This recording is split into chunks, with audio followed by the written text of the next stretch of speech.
Yes. What is up, General Strike Podcast family? Another weekly edition of the show live on YouTube, Twitter, Twitch, all the like podcast form and all podcast distribution platforms. It's going to be a loaded show today, obviously. I haven't done a show, I think, actually in a week or two, to be quite honest. So obviously I have to break down some of the Biden administration so far, give it sort of a grade on how I think it's gone thus far. Plus, obviously, review what's happened on Wall Street with GameStop, because, I mean, we've all been paying attention to that. So I'll give my take on it. Though I won't break down the actual, nuts and bolts of the issue so much, because there are far better people than that. Andre Domise, for example, had a brilliant breakdown on his Twitter account, and his what's the other account where you do videos? Why am I forgetting? I don't have it. It's only like the music stuff, the music videos and stuff. Why am I forgetting the name? Because I don't have it. I know why. But anyways, digressing. Andre Domise, if you want to check out an in-depth nuts and bolts take on that, check out his stuff. What else do we have? Obviously, Amazon with Jeff Bezos stepping down from CEO to an executive chairman position. So obviously going to break down why he did that, because he did it for specific reasons. And most of those reasons are to avoid any public backlash on major news coming out in terms of Amazon. Plus, going to take it over, obviously, to Chicago as well with the massive teacher strike that's going on right now. Highly recommend checking out good friend of the show, Cole James Cash, and his show. I think it was not yesterday, the day before, on Monday, with Kenzo Shibata, one of the members of the teachers union in Chicago. Really good stuff there. Obviously, going to break it over to international waters and talk about India, what's happening with their workers' general strike.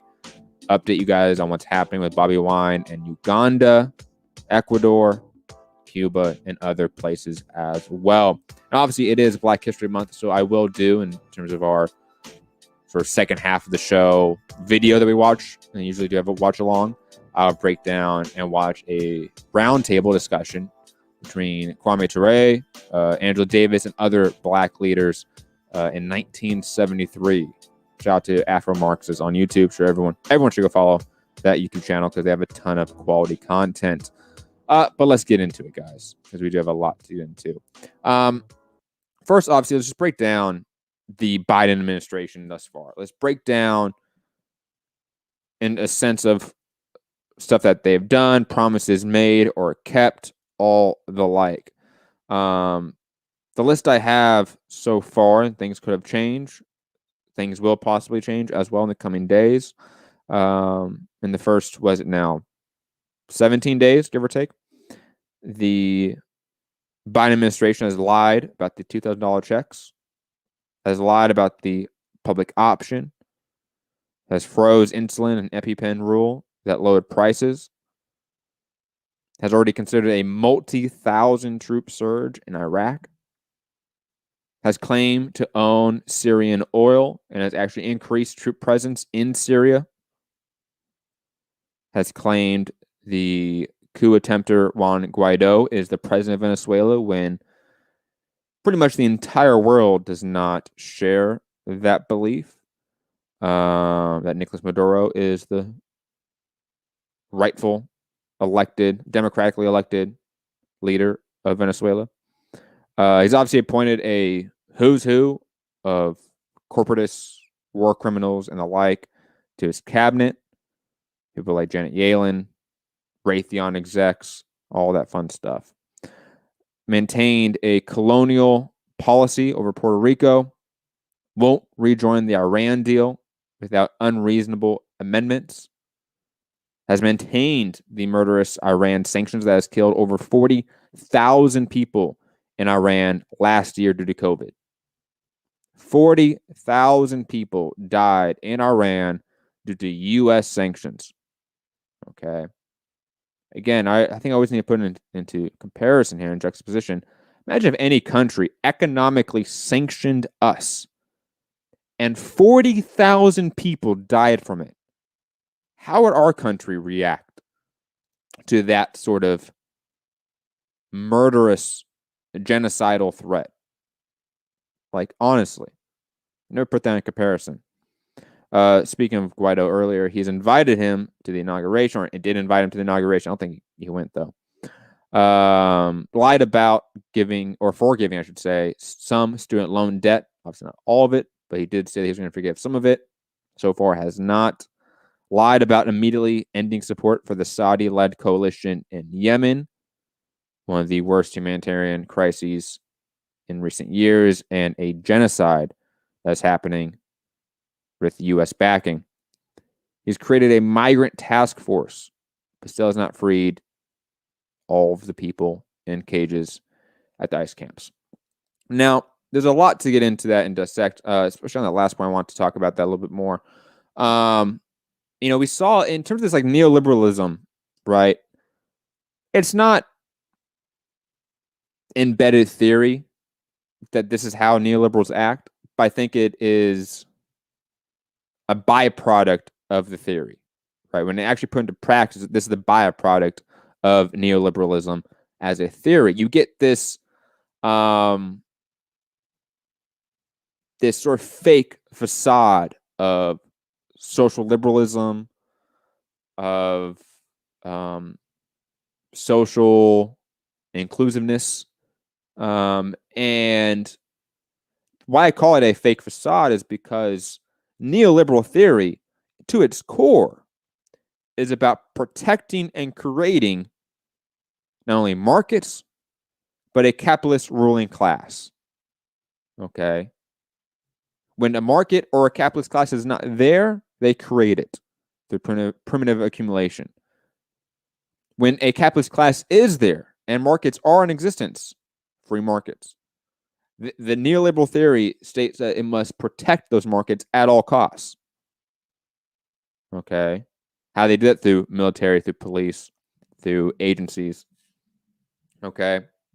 So when we talk about, and we're going to talk about with GameStop as well, okay, with, Janet Yellen as well, that we see this protection of the status quo, meaning nation state apparatuses, meaning capitalistic apparatuses. We have seen this innate desire from neoliberals to protect these institutions, to protect this order as they know it. And they hide behind that with this social liberalism. Okay. You're going to get headlines about how Biden reunited 9 kids with their families over the last couple of days.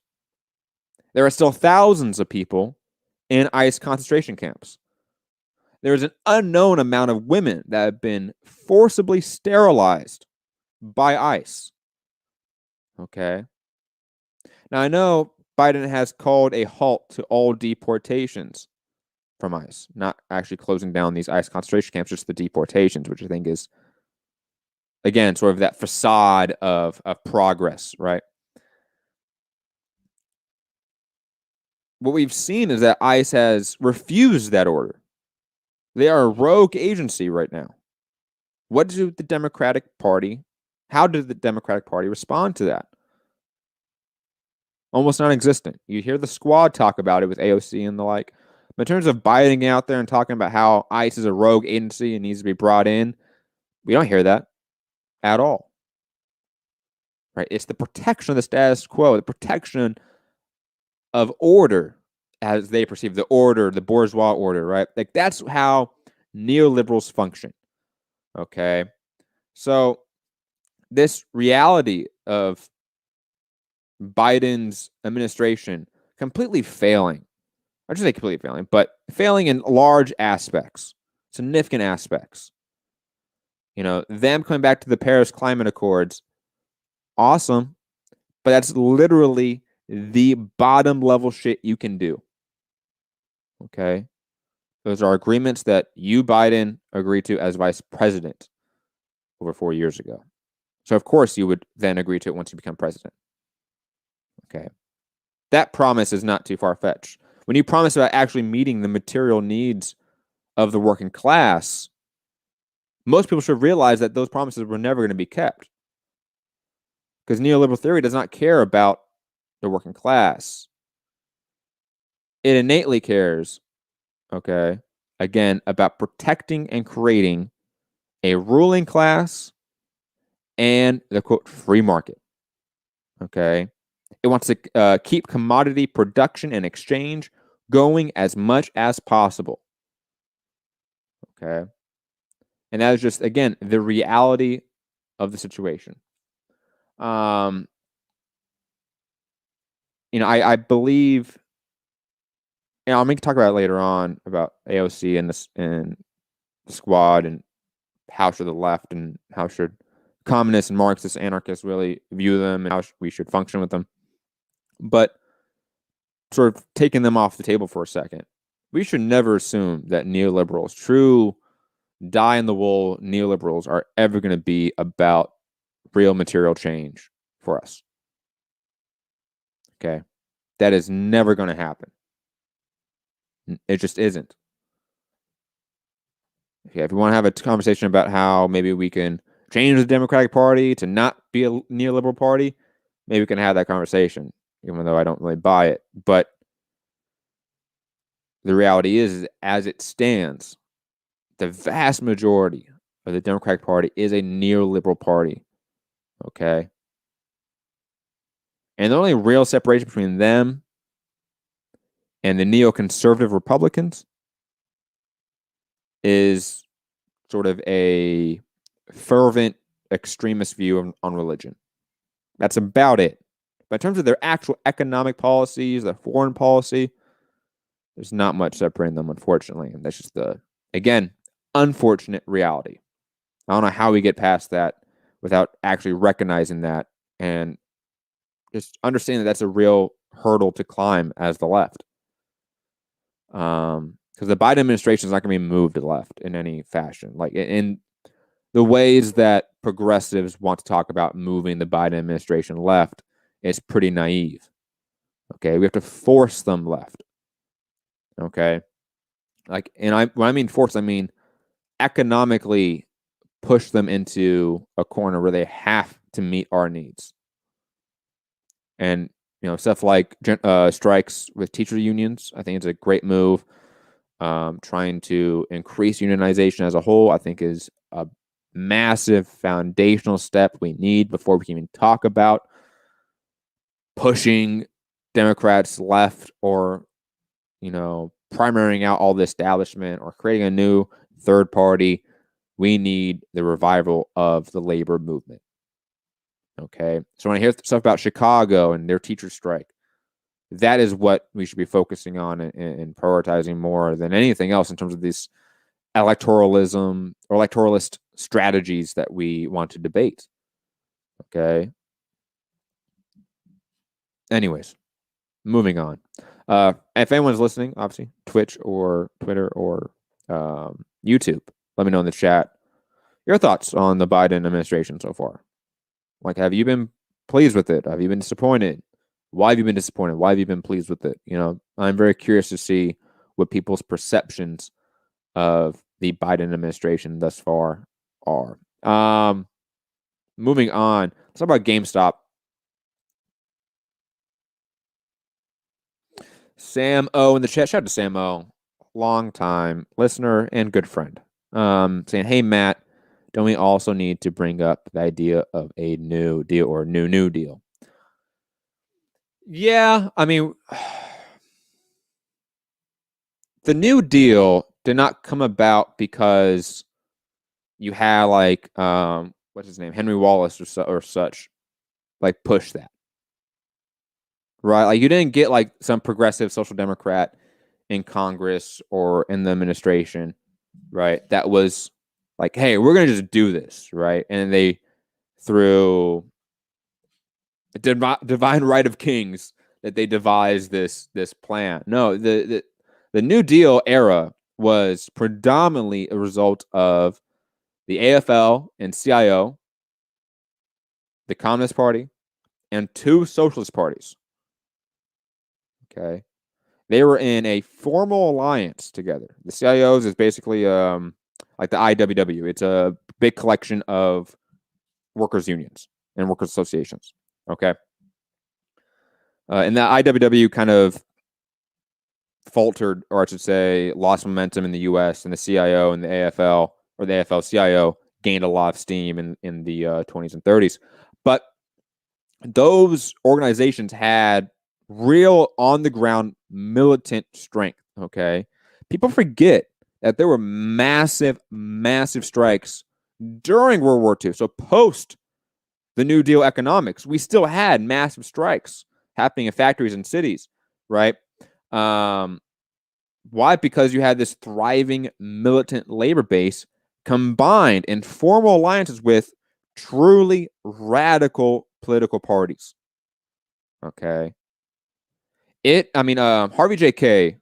or Harvey J.K., I believe is how you pronounce his last name. I really recommend everyone check out his books. If you don't want to check out his books because it costs money and stuff like that, he's done numerous talks with Jacobin on their YouTube page, which I highly recommend. So just Harvey J.K. Jacobin on YouTube. You're going to find his videos, right? He's done some on FDR, some on Thomas Paine as well. But the ones on FDR is what I'm talking about. FDR was facing a true political and social revolution in front of him. Like, imagine, because I know it's romanticized more in media, but imagine the 60s, right? That, or the late 50s, 60s, that era of real sort of radical political upheaval, right? The 30s outweighs that drastically. Okay. You have to remember, this is only a few decades removed of when real anarchists assassinated a U.S. president. Okay. It's a very different ballgame in terms of the radicalism there and the actual movements there. Okay. You have the entire McCarthyist era in between these eras that destroyed the Communist Party, destroyed the two socialist parties. Okay. And that's why you saw this needed resurgence in the 60s and 70s, predominantly, of this radicalism, right? But even that radicalism was often painted very liberal, and even at that time, neoliberal aesthetics. So, no, the New Deal, we definitely need to get back to that. But how do we get back to that is the question, right, Sam? And how we get back to that is a formal alliance with strong socialist parties and a thriving militant labor movement. We have neither right now. So we need to create those two before we even talk about a New Deal era with a Biden administration. See, Sam. Also, I think the Biden administration so far, it's okay. It could be a hell of a lot better. 2,000 checks promise from Georgia. Absolutely. But I do like he stopped the Keystone Agreement, but he needs to do more. He stopped the Keystone Agreement, but he also stopped the Keystone Agreement because oil prices bottom out. Right? If oil prices were still skyrocketing like they were in, let's say, 2015 or 14, right? You would have had, I think, that not happen. I think Biden would have allowed the Keystone Pipeline to go ahead. And also, not to be Debbie Downer, though I'm going to be Debbie Downer on this show, I feel like. There are numerous other pipelines like the Keystone Pipeline that are still going on. I want to say Indigenous Anarchist is the account on Instagram. They have some good posts about that issue. I'm just forgetting some of the details of them. But I believe that's the name of the account. Indigenous Anarchist, I believe is the name of the account. But yeah, I mean, on the point of like the Georgia election, I mean, the $2,000 checks, maybe, Sam, you live in Georgia, you voted there, so maybe you can speak to this. From my perception, that $2,000 check promise from Ossoff and Biden was sort of the thing to push the Georgian elections towards the Democratic side. That was a huge promise. Okay, it's a material promise, and it's not been made. Anyways, moving on. We've been talking about this for too long. Let's talk about GameStop. I don't want to talk about it for too long because others have talked about this, and I feel like it's a little bit of an old topic now in a way because it's been talked about so much. But I do want to address sort of my thoughts about it because I do have some, I guess, unique thoughts or whatever. But to sort of basically give a breakdown of what happened. For those that maybe were living under a rock, they don't listen to my show, whatever, they don't know what happened. Okay. There's a process in Wall Street called shorting, and shorting is basically when hedge funds or investors, through an act of borrowing stock and then selling it at different prices, basically bets against companies to succeed. They bet for companies to fail. The goal of shorting is for the stock to lower and lower and to make more profit as a result. Redditors on obviously Reddit.com on the Wall Street Bets, I think Reddit forum, they discovered, or they figured out, along with Michael Burry, by the way, of the Big Short fame and the 07-08 crash as well. A few people noticed that GameStop and other companies were being shorted, and so it went viral that people were going to sort of invest in these companies to bet against the shorting, so to speak, of these massive hedge funds like Myrtle Capital, which is owned by Citadel. As a result of that, a lot of these hedge funds lost tens of billions of dollars. Okay. The markets have effectively been closed down for most of these companies through distributors like Robinhood and such. And I don't know if that's been, gone back online. I can't say that as of right this second. But last time I checked, most of these companies were still down, while some have been brought back up to the markets. And obviously, massive fallout from this in terms of public perception of Wall Street, the fallout of market manipulation in terms of hedge funds and distribution companies, I think has been a massive talking point. Heath Farley in the chat, shout out to Heath, good friend, saying they are still limiting trades on those stocks. Yeah, that's what I thought as well. I want to say last time I checked, it was like you can only buy or sell like 10 stocks at a time, right? Though I could be wrong about that. What was I going to say? Before I get into like my spiel about what this could mean, I want to talk about this quickly. Robinhood, which is owned by Citadel, which has a stake in the continued success of Melvin Capital, also has written $800,000 plus checks to the sitting Treasury Secretary, Janet Yellen, who will not recuse herself in this situation. She's, I think, received total over $7 million from Wall Street speaking engagements.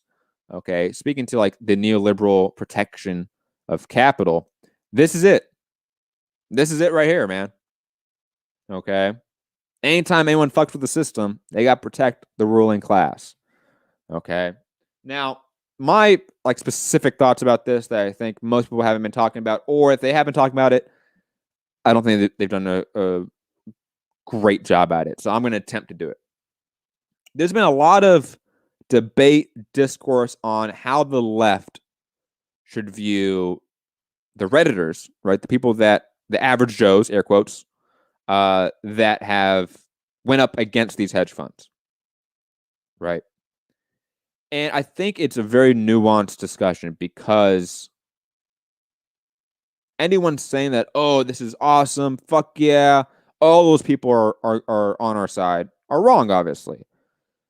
And all the people saying that though all the people on Reddit are not our class allies, they're class enemies, class traitors, whatever you want to say, I think they have it wrong as well. And here's why. Okay. I think you have different subsections of people engaged in this viral moment, right? You have the Michael Burrys of the world. You have the, careerist stock investors, so to speak, right? Who happen to be on Reddit or happen to have jumped on this train as well, right? Those people will never be our class ally, okay? What they view of this situation, okay, along with like the libertarians and a lot of the anarcho-capitalists out there that have been involved in this, even the average Joes, like the working class, right? They view this as an attack on the free market, right? They view this as not the free market working as it's intended. They're thinking that this is a outside threat to the free market, right? I think those people are legitimately going to be hard to convince, okay? But there's a huge section. I don't know how much it is, right? I can only speak from anecdotal evidence, right? I saw a lot of people that I know in my life that are not those people. They're not libertarians. They're not ANCAPs. They're not rich people. They're not careerists. Like, this is not what they do. But they went and bought like 10 stocks in like BlackBerry or AMC or GameStop, of course, duh. And they're saying like, man, this is fucked up, man. This is rigged. Okay. And that huge section where I want to conflate and combine with the amount of people in this country that don't vote. I think there must be a correlation between the two. I don't have the data for that, of course. I'm just assuming that there's a correlation between the two. Those average Joes, okay, that working class person that bought 10 stocks in GameStop because they saw it going viral and they said, fuck Wall Street, right? That's not who I align with. I work at Walmart. I work at Starbucks. I work at Amazon warehouses, right? Like, that's not my class, but hey, I want to fuck around and mess with some rich people, right? Those people are absolutely those that we have to engage with, okay? Those are people that in moments like these can absolutely be radicalized and often are, okay? The issue is on what side are they radicalized, okay? And I think that this is maybe a separate topic, but about like Gen Z as well. Like, I think Gen Z is a very radical generation comparative to like Gen X and the boomers, of course, okay? But their radicalism is a double-edged sword. There is no in-between centrist, really, that I've seen in the Gen Z bracket. Okay? It's just fucking Trumpers, not Republicans, Trumpers, like MAGA supporters, or you got social democrats and all the way across the board on the left, right? Very radical generation, right? That generation is also engaging with these moments, and they're trying to understand the political landscape and the definitions here. And you have to be honest here. I think we all do, right? We're lucky that we figured this out in some fashion. We're lucky that we figured out that we can go to some accounts or some outlets and get some quality news and you get some real information.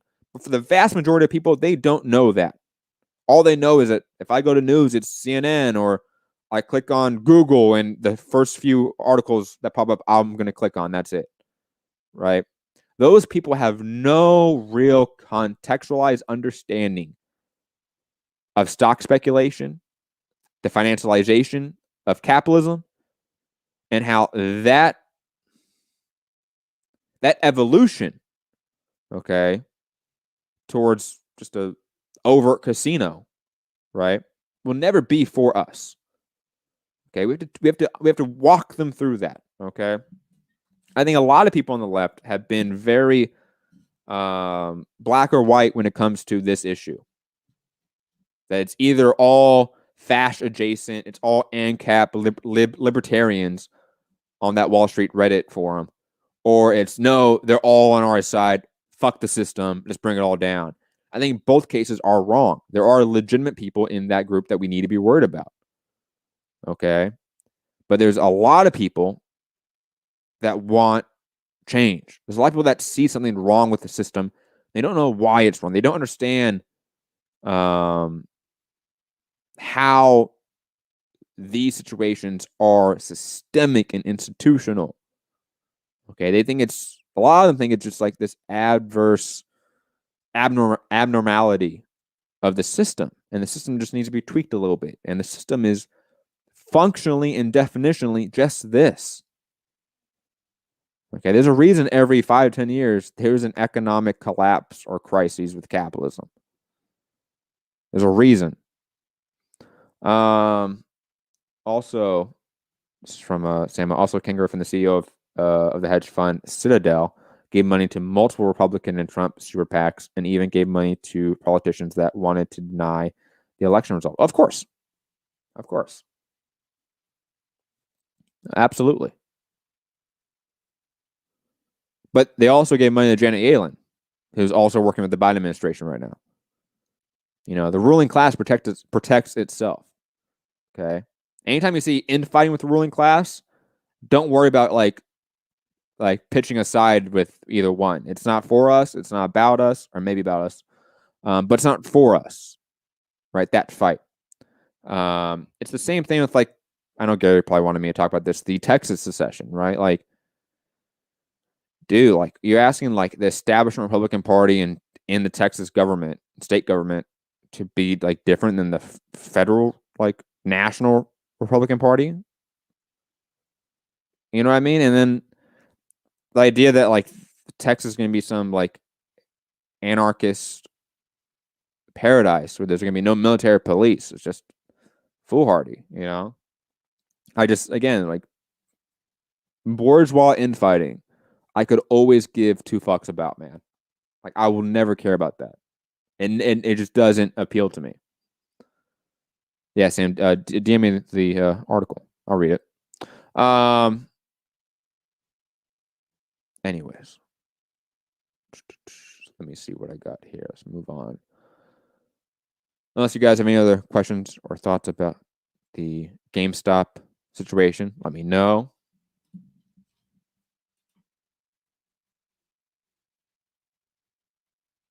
I don't know what you mean, Sam. You say, though, on threats from future Republican candidates like Ted Cruz and Josh Hawley. What do you mean by that? I don't know what you mean. I don't get the context of that. But I do love to show on Ted Cruz or Josh Hawley, so let me know. Jeff Bezos has stepped down as CEO of Amazon. I should say is stepping down. He's going to step down at the end of the year to be executive chairman of the board or something, some position. He's not leaving Amazon. And the reason why this is happening is twofold. One, the FTC said that Amazon has took $62 million from their employees, from their workers. I don't know if they're actually employees or independent contractors per se, but from their workers. Okay. Massive. And then we have obviously what's happening in Alabama. Okay. And I'm not going to get into it too long because I think everyone should go read this stuff. I think it's important to do that.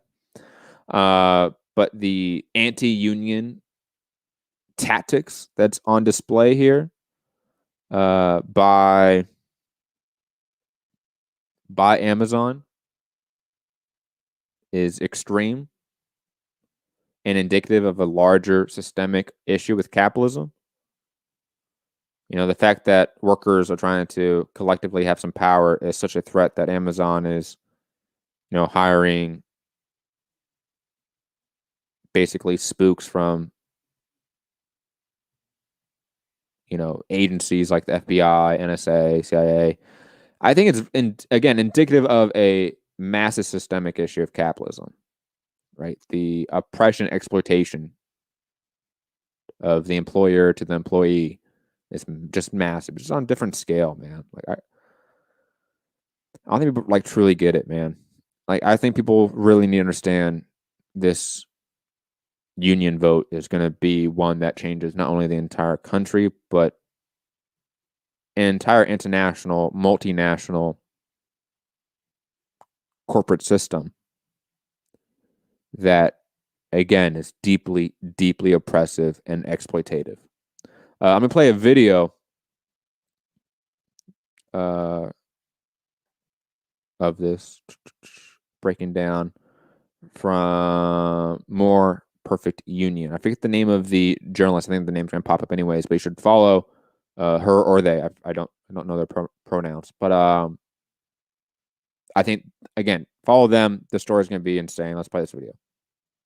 The workers in this Alabama warehouse, mostly black, mostly women, are on the verge of making history. Starting on February 8th, they will vote to decide whether to form the very first Amazon union in the United States. In doing so, they're taking on the world's richest man. Oh, hold on 1 second. Hold on, guys.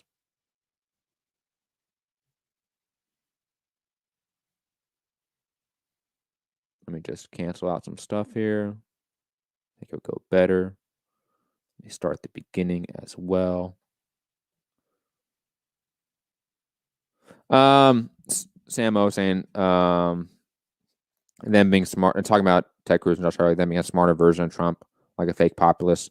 Yeah, but Ted Cruz ran against Trump and he failed. Like, people in Texas hate Ted Cruz. Josh Hawley is, I think, intriguing. Tom Cotton, though, I think is a more dangerous one. Like, I know that's probably a cliche to say, but I do legitimately think Tom Cotton's the more dangerous of the three. He seems to have more like gravitas, so to speak, within the conservative movement than Josh Hawley and Ted Cruz. And there's something about that. Like, the people that are powerful seem to be pointing towards Tom Cotton in ways that they aren't pointing towards Ted Cruz for sure. And Josh Hawley is a maybe. You know, Josh Hawley is also very young, I think. So that hurts him in some fashion with the Republican Party. You gotta be an old white guy. And all Republicans are fake populists too. All conservatives are fake populists. Anyways, let's play this video now. The workers in this Alabama warehouse, mostly black, mostly women, are on the verge of making history. Starting on February 8th, they will vote to decide whether to form the very first Amazon union in the United States. In doing so, they're taking on the world's richest man, who's been trying to stop unions for 25 years. We don't believe that we need a union to be an intermediary between us and our employees. So we're here on the ground in Bessemer, Alabama, to put a spotlight on these working people. They say conditions inside are like a sweatshop with grueling workload demands. We're not treated as human beings. We're not even treated as robots. We're treated as part of the data stream. They say Amazon uses cameras and surveillance to track their movements and productivity by the second. Amazon workers say they were forced to work despite having COVID symptoms. Over 20,000 Amazon workers have tested positive, and Alabama had one of the company's highest infection rates. With the union election coming up, Amazon is now trying to bar them from voting by mail during a pandemic. Even CNBC can't believe it. Amazon is pushing for this union vote to happen in person instead of by mail-in ballot. Think about that. Like, part of the whole reason why Amazon is so popular this year is because people want to do things distanced and by mail. The union wants that same thing for this vote, and Amazon does not. The pandemic has been a boon for Amazon. Their stock price was up 70% in 2020. Jeff Bezos' wealth increased by $90 billion. And that's thanks to frontline Amazon workers in warehouses like this, in one of the poorest towns in Alabama, where workers haven't gotten hazard pay since June. The union organizers here have emphasized that workers' rights are civil rights. They see themselves as part of the movement fighting for the worth and value of Black lives. And victory here could reshape the future for hundreds of thousands of American workers. Analysts say they'd expect to see similar campaigns at Amazon's 800+ other U.S. facilities. As the campaign heats up, we'll be here to take your questions and keep you informed about what's going on. Stay tuned for more soon.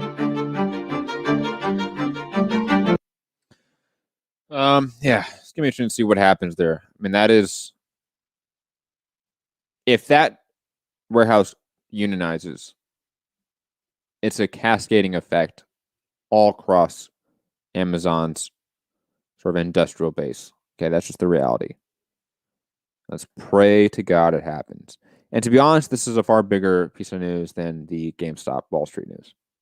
This affects far more lives materially.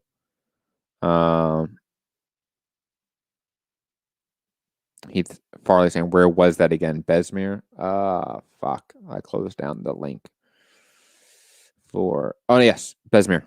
I believe that's how you pronounce it, though I don't know. Heath will tell me I'm wrong in the chat, of course. And on the note of billionaires making money during a pandemic where over 2 million people have died, I believe 80,000 U.S. People have died in the month of January alone. Though that number, make sure, let me double check that number. But Bessemer, thank you, Heath. Bessemer.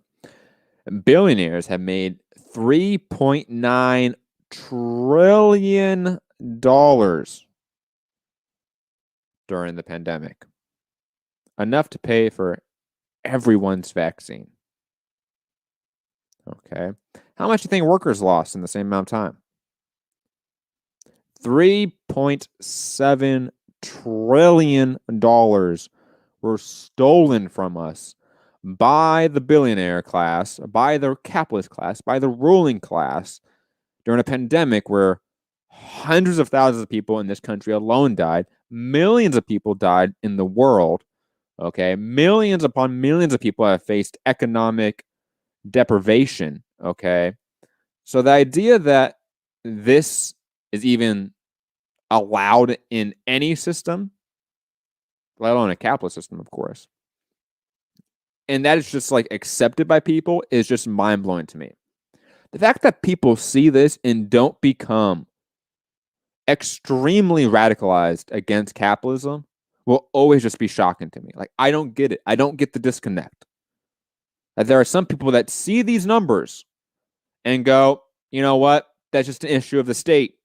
That's, government needs to be smaller, needs to be bigger. Like, whatever their like justification for this is, I do not get it. Okay. In terms of like women and Gen Z saw the biggest losses, we know that in the month of, I think it was December, right? The net job loss in America was from women alone. Around 140,000 jobs were the net loss in the U.S. in December. They're all women. Like, how are people not radicalized by this shit? Like, I don't get it. I know that there's a few people that watch this show that do not agree with my political ideology. So I'm genuinely curious. Like, how do you accept this? How? Like, how does this make sense to you? Just because like the government's too big, the government's too small? Like, is that really all it is for you? The economic system is what we're talking about here. Okay. And if you want to say that politics is intertwined with economics, awesome. That's great. Then you definitely cannot ignore capitalism.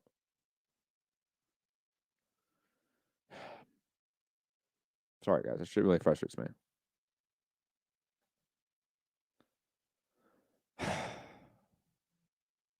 Moving on.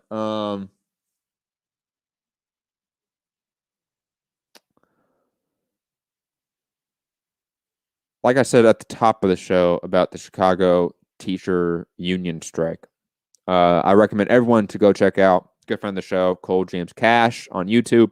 He did an interview with Kenzo Shibata, who also has a great YouTube and Twitch channel called Class Time, which I highly recommend as well. Does a lot of work with labor organizers and such, so it's really informative for those that maybe aren't really involved with the labor movement but want to see it grow, of course. But Lori Lightfoot, who is the current mayor of Chicago, is insisting on forcing Chicago teachers into unsafe schools. And there's been, oh no, how many strikes from the teachers union in the last like 10 years? It has to be at least like 5, I feel like. This has been a very radical teachers union that put their lives and livelihoods at risk to try to protect, obviously, themselves and their students. Again, support them as much as possible. And I can only recommend Kenzo Shibata so many times, but please go do it.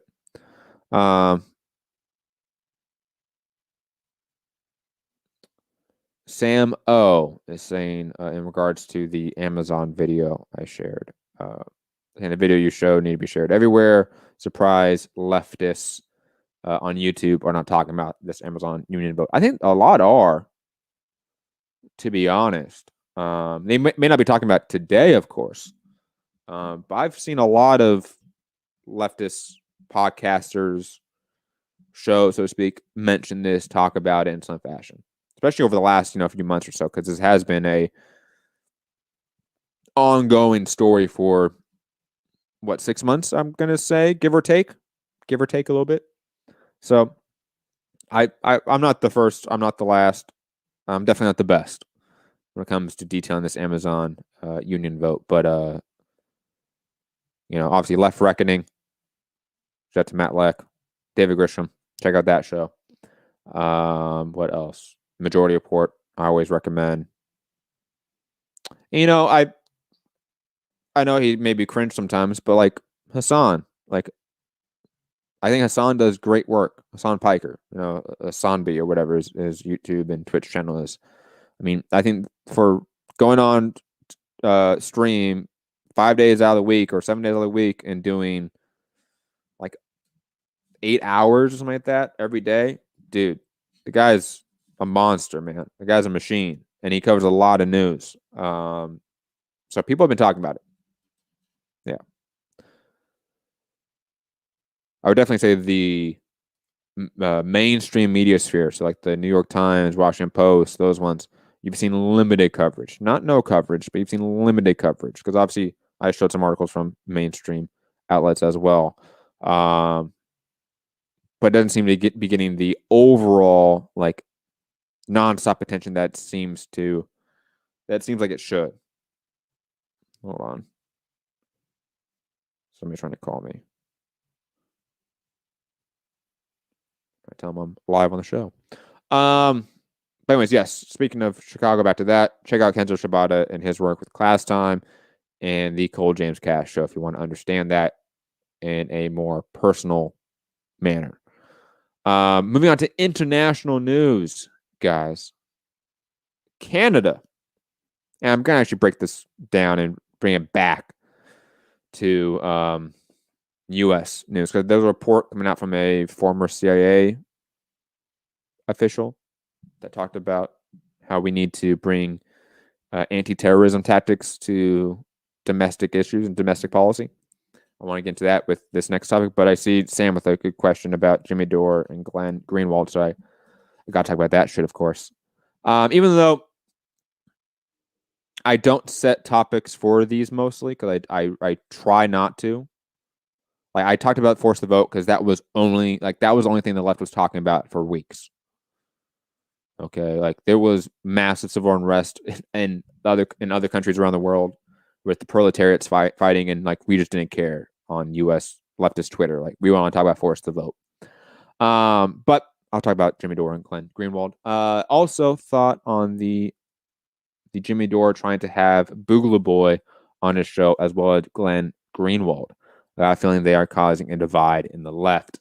I totally forgot about talking about the Boogaloo Boys. I was going to talk about that. I was actually going to make that a topic. I just spaced on it. The issue is only doing like one show every week or two. I definitely need to do shows more often. But on the whole Boogaloo Boy thing, let me break that down first because I think that's a very specific issue, right? And the whole Red-Brown Alliance and the attempt to reframe history of Fred Hampton, the Black Panthers, as supporters of the KKK and neo-Nazis. That was a significant issue with the discourse, let's call it, right, on the left. And I mean, what do we have to say about this? The Boogaloo Boys are like crypto-fascists with a very neoliberal facade. Okay, they care about gay rights, allegedly, or some of them do, right? Cool, man. Great for you. You still believe in the free market and you believe corporations should have like autonomy from the government? Yeah, fuck that, man. Yeah, you just want slavery. That's what you want. So the Boogaloo Boys, I think, are a pretty cut and dry issue with how we should frame them and how we should look at them. They're not our ally in any shape or form. Just because they agree with us on some social issues does not mean they're our allies. Similar to fucking neoliberals. Like, they agree with us on some social issues, but the vast majority of actual material politics, they don't agree with us on. And it's the same with Boogaloo Boys. Like, for the vast majority of politics that they talk about, it's not actual leftist politics in any way. So like I I don't get like anyone on the left or talking or speaking for the left or that they are the left and try to have an alliance with that group. It just makes no sense to me. Like on a practical element, right? And the whole narrative of like, hey, like if they agree with us on this one issue, shouldn't we work towards that? No. Because they agree with us on like whatever issue we're going to talk about, right? On a very surface level way. When it comes to the actual material power dynamics involved there, right? Like the power dynamics involved with anti-LGBTQ plus legislation is the same power dynamic that oppresses the Black community, oppresses the Latino community, okay, oppresses the Asian community. It's the same power dynamic. So if you only have like want to talk about one or two of those issues without really addressing the underlying issue that addresses all of these facets, then you're not legitimate. Either you're ignorant and haven't thought this process out, right? Which is possible. Like some people just are not the sharpest tool in the shed. And plus some people may not just have the knowledge, right? Like I talked about this before with like the Redditors in Wall Street, right? With the whole GameStop. Like some people are only given the information that they've been given. So they don't understand this wide spectrum of political and economic ideologies that is not that. That is not a purely capitalistic understanding of it. So we just need to be very smart about like who we ally with, because if like fundamentally we cannot have an alliance of people that are pro-capitalism, and that's why I grow more and more against social democrats with every day. But that's beside the point. I'll talk about that as a separate topic if you guys want. But in terms of like libertarians or anarcho-capitalists, you know, like Gary, right? Like love Gary to death, right? But Gary is not my true class ally, right? I'm trying to get him as a class ally, but he is still innately pro-capitalism. So when push comes to shove and any true like social, political, economic upheaval, revolution, right? They won't have our backs. They won't have our side. They won't want the same goals that we do. So to ignore that, to me, just feels naive. On the issue of like Jimmy Dore personally, maybe Glenn Greenwald as well can sort of get thrown into this bracket. I think there is some element of what their work has been that has been productive and beneficial. Way more with Greenwald than Jimmy Dore, of course. Way more, like significantly more. But we see time and time again that their underlying political worldview is reactionary. So I fall back into that same topic I just talked about. Like, they're not our true class allies. That's just the reality. Because they don't have the same goals that we do. They may report to have some of the same goals that we do, but not the primary goals. Okay? Like, Jimmy Dore hates Democrats. Cool, man. I hate Democrats too, man. Do you really hate capitalism? Do you hate the state? Do you hate the bourgeois state? No. So, like, why? Like, you're not an ally. Like, that's just the reality. Glenn Greenwald, you've done some really great reporting in Brazil with Bolsonaro. Obviously, with Edward Snowden. I mean, he was one that to break pretty much all that stuff. And that is amazing work that no one can take away from Glenn Greenwald. But the guy is still a very reactionary political actor that is not curious about real systemic change and how to get there. He's not really curious on like how to build coalitions and to rebuild the labor movement. Like, he's not an honest actor here. He's a media personality. And I think that, like, overall, guys, I wish that us as the left, including like perceptions of me, like, I just want to be a vessel to information. Right? I try really hard to not just get on here and wax about shit I don't know.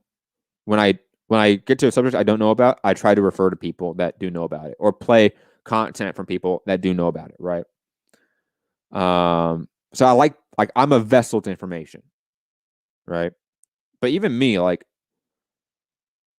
be very cautious of personalities, media personalities in this space, okay? Especially when they have no real connection to labor movements. Okay? Even check my own politics at times, right? I hope you guys do that. Like, I hope if I ever come out and say something very reactionary, that you guys can go, hey, Matt, you sound like a reactionary right now, okay? Because I don't have a connection to the labor movement. I'm not in a labor union, okay? I'm not in the rank and file. So it's really easy if you're not connected to the material realities of the labor movement to end up with reactionary takes on particular issues. It's very easy, okay?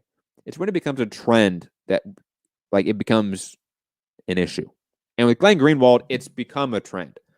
With Jimmy Dore, it's been a trend for a long, long time. With Glenn, it's been more recent. I would say the last, 2 years or so? It's become far more evident. Sam O saying he's on the Tucker Carlson show a lot. Same with Jimmy. And look, I don't think being on Tucker Carlson is the red flag. The red flag is how they use that platform. Right? Like, for example, when Jimmy Dore was on talking about Julian Assange, right? I saw a lot of people on the left, in the Force the Vote crowd, of course, that were applauding that. That, oh, look at Jimmy bring up Julian Assange and how he needs to be pardoned and all this stuff, blah, blah, blah, blah. But they conveniently ignore that the first half of that interview was Jimmy Dore attacking the left, not liberals, not the Democratic Party, the left, by name, the left, as the responsible party for censorship in big tech. That is a massive fucking issue. Think about it, okay? I want to say I talked about this on another show too. That if you go on Fox News to plead a case for Julian Assange, that he shouldn't be censored, all this stuff, right? They should be free. But you frame that initially with the idea that the left is responsible for big tech and that censorship, responsible for Facebook being exploitive and oppressive, then the Fox viewer that doesn't understand leftist politics, leftist understanding and contextualization, right? They're going to blame the left for Facebook and Twitter banning their Republican Party members. Okay. And by default, the Assange situation too, because Jimmy Dore connected the two. Sam, thank you for listening to the show, by the way, and commenting in the chat. Because I was hoping that someone would talk about some of these stuff so that I would talk about it. Cause I didn't want to just bring it up by its own. I wanted to be a little more organic. Talking about Jimmy Dore attacking AOC. And look, like, I think that there's genuine reasons to attack the squad, Social Democrats, progressives in the Democratic Party. There's legitimate reasons. There's a legitimate theory and praxis sort of discussions that should be had, right? Jimmy Dore doesn't do that, right? This is what I talk about. Like, he muddles the honest opposition to some of these positions and people and parties by doing the shit that he does. And that's why I grossly think that he's just a paid reactionary actor. But like, blaming AOC for why we don't have Medicare for all, it's just ridiculous. Like, if we want to talk about how the squad gave up a huge opportunity to leverage something for the working class with the Nancy Pelosi vote, you know what? I think there's a legitimate discussion that to be had there. I'll be honest. I think there's legitimate criticism of the squad in that case. Okay? But when you then go with this hyperbolic statement that AOC is the reason that you're not getting Medicare for all, when no matter what they did, Medicare for all would not have passed the House, let alone the Senate at the time. Like that, like like there's legitimate opposition and criticism of the squad and how they capitulate to the establishment more often than they not. And that's a real concern, right? You don't have a real uniformity with the squad when it comes to political power. And you see Ayanna Pressley talking about $2,000 checks monthly, but a lot of them aren't anymore. You know, you see this disunity with that group as well.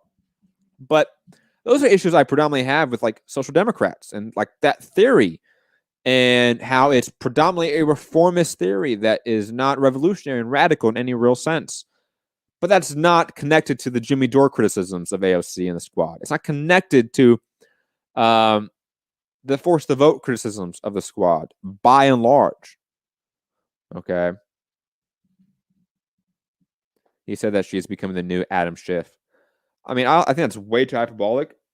But the reality is that AOC is not a radical, right? She has better politics, largely due to generational politics as well. But like, she's just not a radical. We need to stop thinking about that. And like, maybe this is a good time to talk about my perception of what to do next. One, like I've been stating over and over again, before we even talk about either and or third party routes or reforming the Democratic Party, right? We got to rebuild the labor movement, rebuild the unionization movement. Like that is just foundational stuff before we even get to the electoralism fashion of it, because we need the militant labor base to actually have political power, because we don't have any, right? So we need the material political power. And since all wealth is derived from labor or nature, okay, it's better to galvanize the labor force so we can protect our value and generate power. But in terms of like third party or Democratic Party, I'm of the mindset that we should have and you know what? I don't agree with, again, social democrats in large fashion, but Bhaskar Sangara of Jacobin in the Socialist Manifesto, he wrote at the very end about how you need a political party that is willing to be strategic, right? In certain locations, it's just impossible to run as a Democrat. So run as an independent, run as a libertarian, run as a Republican, right? As long as they are adherent to our political party platform. Doesn't matter what they classify themselves as in terms of party affiliation in the election. If they're still a part of this party and they have to adhere to this platform, then it's okay to be strategic with primaries in that fashion. But on top of that, we need also to run separately as that separate party, whether it's the New Socialist Party, the Workers' Party, whatever you want to fucking call it, right? You have to have this sort of uneven geographical tactical plan here. And I think that it's not about a sort of absolutist sort of discussion here. Because again, there's certain locations that it's impossible to run as a Democrat. It's impossible to run as a Republican. It's impossible to run as an independent. And we have to be honest about that power dynamic. Okay? Sammo saying she is the best ally we got in terms of AOC. She is definitely one of the better allies we have in Congress. That is absolutely true. I would say her along with Ilhan Omar, Rashida Tlaib, Ro Khanna, Ayanna Pressley, and obviously like Bernie Sanders.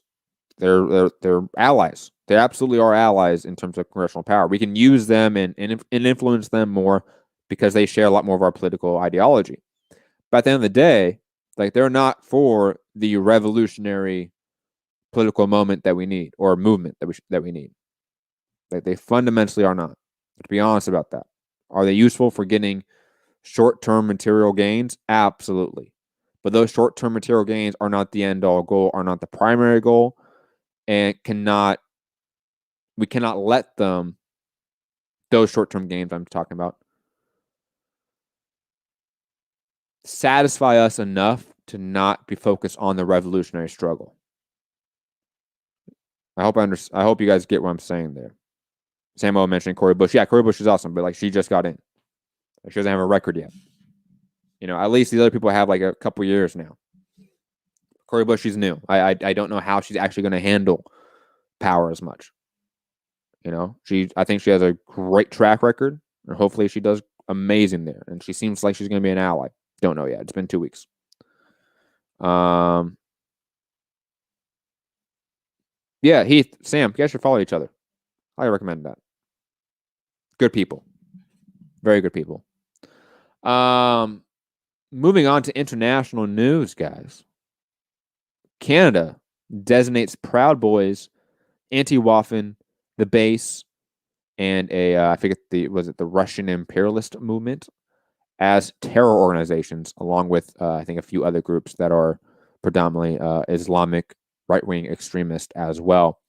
Also, in terms of Proud Boys news, in Indiana, even though it's not international news, in Indiana, the Proud Boys chapter there has completely separated themselves from the National Proud Boys organization due to Enrique Torrio, who's the leader of the Proud Boys, coming out and being it was FBI informant, I believe, specifically. I know he was a police informant or law enforcement informant. I believe it was an FBI informant specifically. And obviously, not shocking at all that the leader of the Proud Boys is a fucking Fed. No one's surprised by that. In regards to this, because we saw, I forget what CIA former official talking about how we need to use anti-terrorism tactics in domestic policy. The expansion of terrorism, I should say, the expansion of our definition of terrorism and the expansion of our military state is a double-edged sword. Like, is it going to get some of these right-wing extremist groups? Absolutely. Is it going to get them with the same zeal and fervor as left-wing militant groups? Absolutely not. And they will go after left-wing militant groups. Okay?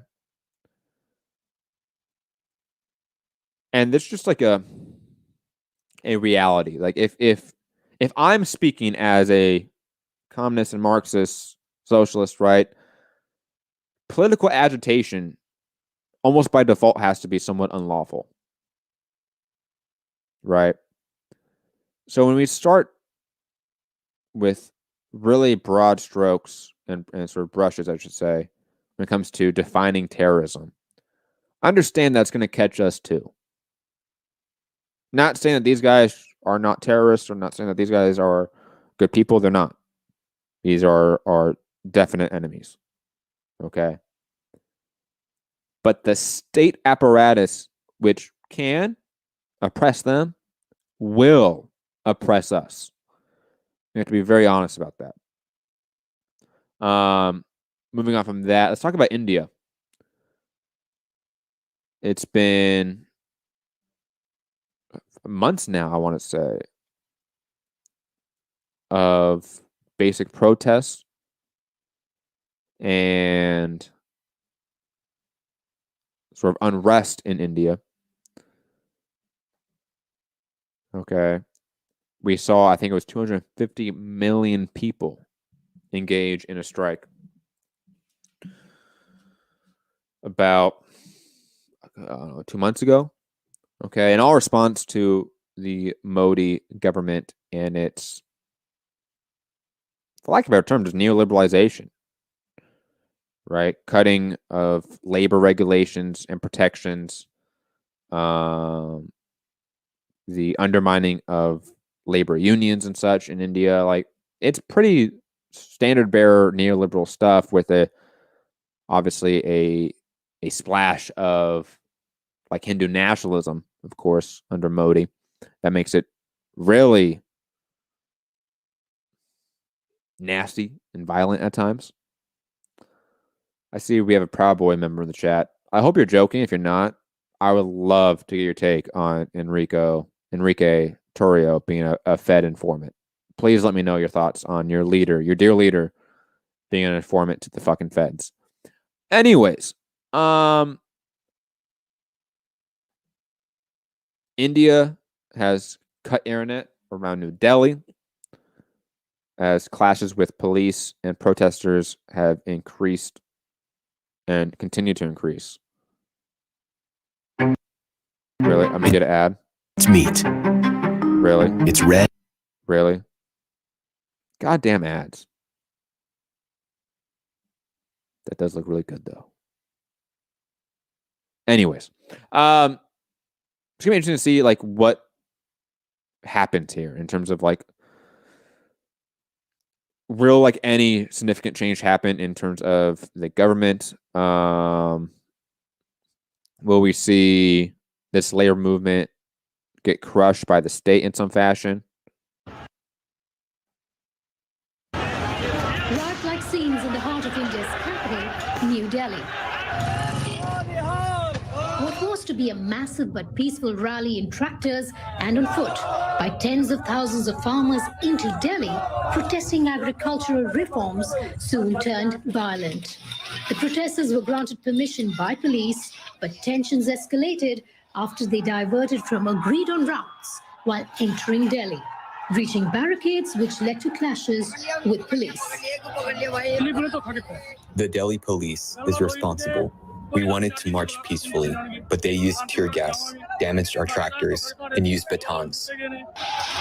Batons and tear gas were used by outnumbered security forces to control widespread protests. Thousands then moved towards India's historic Red Fort, converging at the gates, clambering walls. In an unprecedented move, a flag was hoisted alongside India's national flag. It is from this iconic monument Indian prime ministers have been delivering their speech on Independence Day. As a show of strength, farmer unions wanted to coincide their rally with India's 72nd Republic Day parade. But as tanks paraded before the Indian prime minister, tractors driven by protesters ran across the capital, almost crushing police personnel standing in their way. The Delhi police, in a statement, blamed farmers for flouting guidelines and resorting to violence. Some of our policemen were injured. Oh, Such no. incidents should not take place during peaceful protests. Oh, no. After multiple rounds of talks, the Indian government Poor offered police. suspending the contentious reforms for a year and a half, which was rejected by farmer unions. Today's violence reduces their bargaining power. What has happened, but now there should be no violence or anything that will defame the farmers' movement. The respect, the dignity of farmers is in your hands. What was earlier described as largely peaceful protests by hundreds of thousands of farmers who have been braving the intense cold at Delhi's borders for the last 2 months is now being criticized for descending into chaos. Vedika Sood, CNN, New Delhi. Yeah, well, that's it, guys. Let's talk about this really fast then, if we want. It's the same ad. It's Come on, red, CNN. No white, one's CNN. and Is it green. Time Warner? Or is it Turner? Is it Turner Communications? I can't get better fucking ads here. It's ridiculous. Let's talk about Navalny too, since this is the clip coming up. And a similar thought I have since early in the show about bourgeois infighting, and it's not really for us, and it's not about us, so therefore, we really don't need to be picking a side here, right? It's similar with the Alexei Navalny, who's the opposition leader in Russia. It's similar to this case.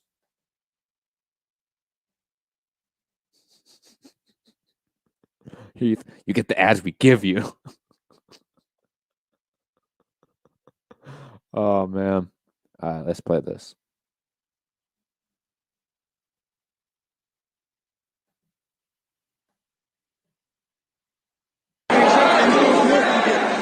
Anger is pouring out onto the streets of the Russian capital. Protesters furious at the imprisonment of Alexei Navalny are making their voices heard. Let him go, they chant. Earlier, outside the Moscow court, police detained hundreds to make sure the hearing passed off undisturbed as the real drama unfolded inside. Alexei Navalny glanced towards his wife in the gallery, drawing a heart on the pane of his glass cage as the judge read out the decision. Russia's most prominent Putin critic was being sent to jail. Somebody doesn't want me to set foot in Russia, he told the court earlier. The reason for this is the hatred and fear of one person who is hiding in a bunker. I've offended him so deeply by the fact that I survived, he said. Outside, his lawyers told CNN Navalny took the court's decision bravely, as usual, but they said they will definitely appeal. It was these images of the opposition leader groaning in agony after being poisoned by a suspected nerve agent in Siberia last year that shocked the world. His recovery and defiant return to arrest in Russia has also struck a chord. Last week, slamming his detention as blatantly illegal, telling the judge in his latest hearing that he was being persecuted because he survived assassination and that President Putin himself was behind it, something the Kremlin has denied. His main grievance against me, he told the court, is that he'll go down in history as Putin the poisoner. For the past 2 weeks, this country has been rocked by some of the biggest anti-Kremlin protests it's ever seen. Tens of thousands have turned out demanding change and for Navalny to be set free. Critics say a heavy-handed response, with thousands detained nationwide, underlines how threatened the Kremlin really feels. But the Kremlin tells CNN President Putin himself isn't even following the trials of his biggest critic. Instead, the Russian president was shown meeting teachers of the future generation. But it's the generation of Russians now protesting on the streets outside, inspired by Alexei Navalny, that may yet prove Putin's most dangerous challenge. Well, Wolf, right now, supporters of Alexei Navalny are urging their supporters to disperse and go home and clear the streets of the Russian capital. But they say a government that kills its opponents and imprisons innocent people will not be tolerated, and they're vowing to be back on the streets again soon. Interesting framing there. Oh my God, it's the same fucking ad again. Watch. It is. Bastards. They fucking got me. Look, here's the deal with Navalny. It's pretty fucking simple, right?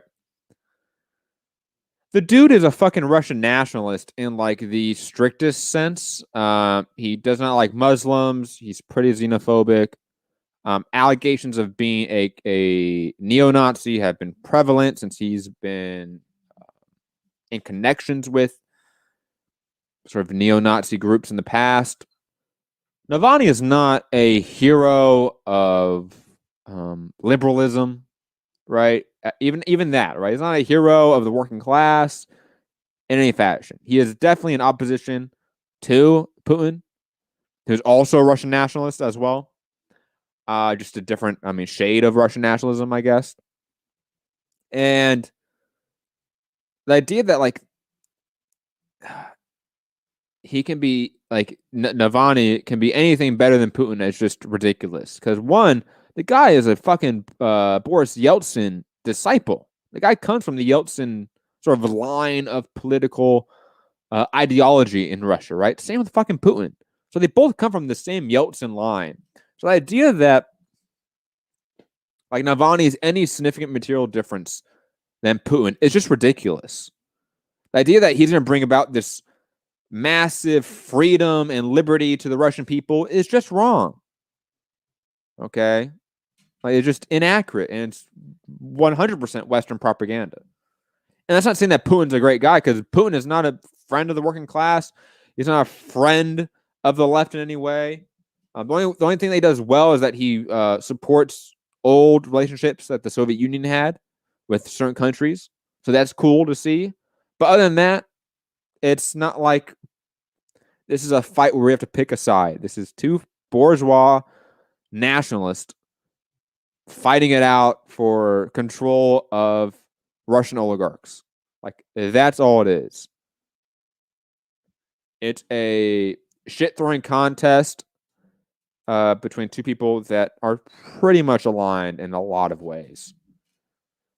So I don't see the legitimacy to like actually discussing it and like acting like Navalny's some freedom fighter, like I see a lot of people in Western media do.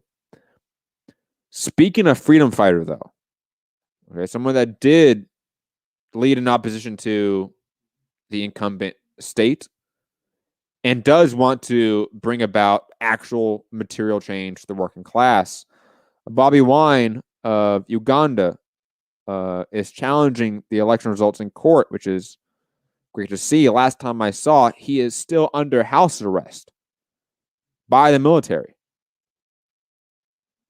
Samo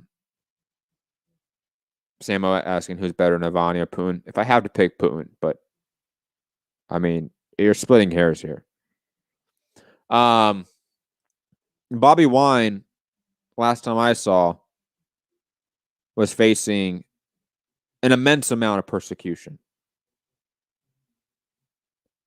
In house arrest with him, his wife, and his family, while armed military members of the establishment government blocked off food, supplies, and even U.S. ambassadors from getting in. Highly recommend everyone to go check out Left Reckoning. They had an interview with Milton Alamadi, who is one of the, in my opinion, one of the preeminent academics when it comes to African geopolitical dynamics. And I think he detailed it perfectly that even that the sign of a U.S. ambassador wanting to visit Bobi Wine, okay, and being denied so is indicative of a lot. It's indicative of one, that the U.S. and Western hegemonic power and neocolonial power no longer has faith in Museveni, who is the current president of Uganda, who's been in power and been a military dictator for decades and decades. And they actually support a somewhat radical Bobi Wine, who, I mean, cloaks himself in sort of communist aesthetics while having a pretty run-of-the-mill socialist policy set, like democratic socialist policy set, I would say. Not that that's a knock. Like that, I think it's an obvious improvement over Museveni, but again, indicative of like where this is heading, that we see the U.S. becoming frustrated with its puppet dictator that they themselves put in. Like, we put in Museveni. The fact that like we're now trying to visit his opposition leader while he's in house arrest and not try to visit Museveni, I think is quite indicative again of where we're heading with Uganda, and hopefully we see some significant change. My one caveat to that is that if Bobi Wine capitulates to Western influence and becomes another like neocolonial liberal leader now instead of just a military dictator, there's massive issues there as well. Hopefully that doesn't happen. Like, that's like, hopefully we don't have like a Lenin Moreno situation with Bobi Wine if he does somehow get into power through this.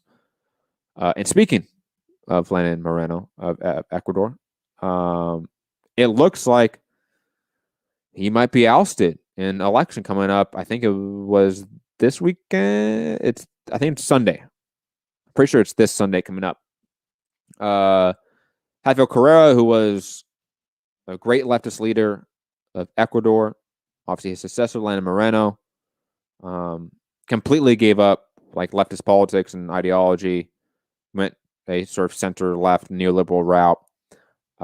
He's now what seems to be facing an election loss to Andres Arruez, who, in all intents and purposes, is like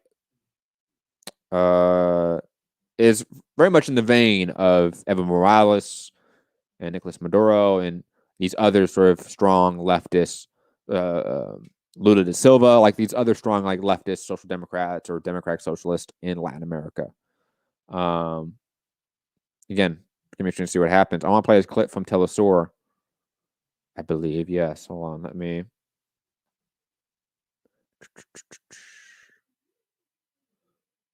Let's play this clip.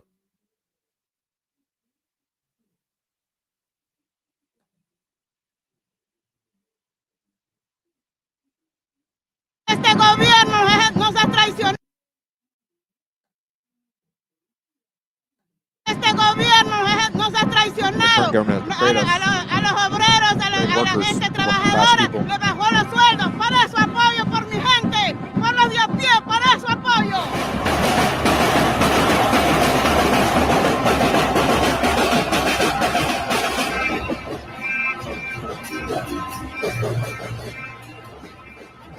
This is Ben Norton with the Gray Zone. I am in Guayaquil, one of the major cities in Ecuador. And there's a massive demonstration going on, a march through downtown in support of the left-wing candidate Arauz and his vice president. These are the working class citizens of Ecuador who are often ignored in mainstream politics and mainstream media. In Ecuadorian state media, they don't have a voice whatsoever. They're not represented, but they're here out in the streets. And it's very clear, you can see the difference between the supporters of the leftist former president Correa, Rafael Correa, and his movement, Correísmo. You can see that they are much more working class than the elites who support the neoliberal candidate, Guillermo Lasso. So here, I'm going to speak to some of these supporters, and they're going to say why they support Arauz and the Citizens' Revolution launched by Rafael Correa. Apoyo la revolución ciudadana porque nosotros, los que tenemos esta época, hemos vivido los 50 años del neoliberalismo, las atrocidades que se cometieron, las injusticias. He visto en 10 años del correísmo que nuestros hijos hayan podido estudiar en colegios dignos. He podido participar en la construcción de los hospitales con dignidad para el pueblo. He podido ver que la gente tuvo trabajo, tuvo sueldos dignos y tuvo reconocimiento de un seguro social. Ya todo el pueblo ecuatoriano está aquí concentrado porque ya estamos cansados de tanta traición, tanta oligarquía corrupta en el Ecuador. Andrés Arauz y Carlos Barrascal van a volver el futuro a la patria del Ecuador. La revolución ciudadana durante 10 años demostró que se preocupó por lo social, por lo digno, por las cosas materiales y por darle muchas ventajas a los pobres del Ecuador. Yeah, I might play the Lula da Silva documentary from TMBS Analyst of History. I might play that. Seems relevant. On this news, sort of Latin American news at least, Cuba is offering, I should say, yeah, they are offering, that's probably the right way to phrase it, that any tourists that come to Cuba can opt in for the Cuban coronavirus vaccine. And I believe it's going to be $30.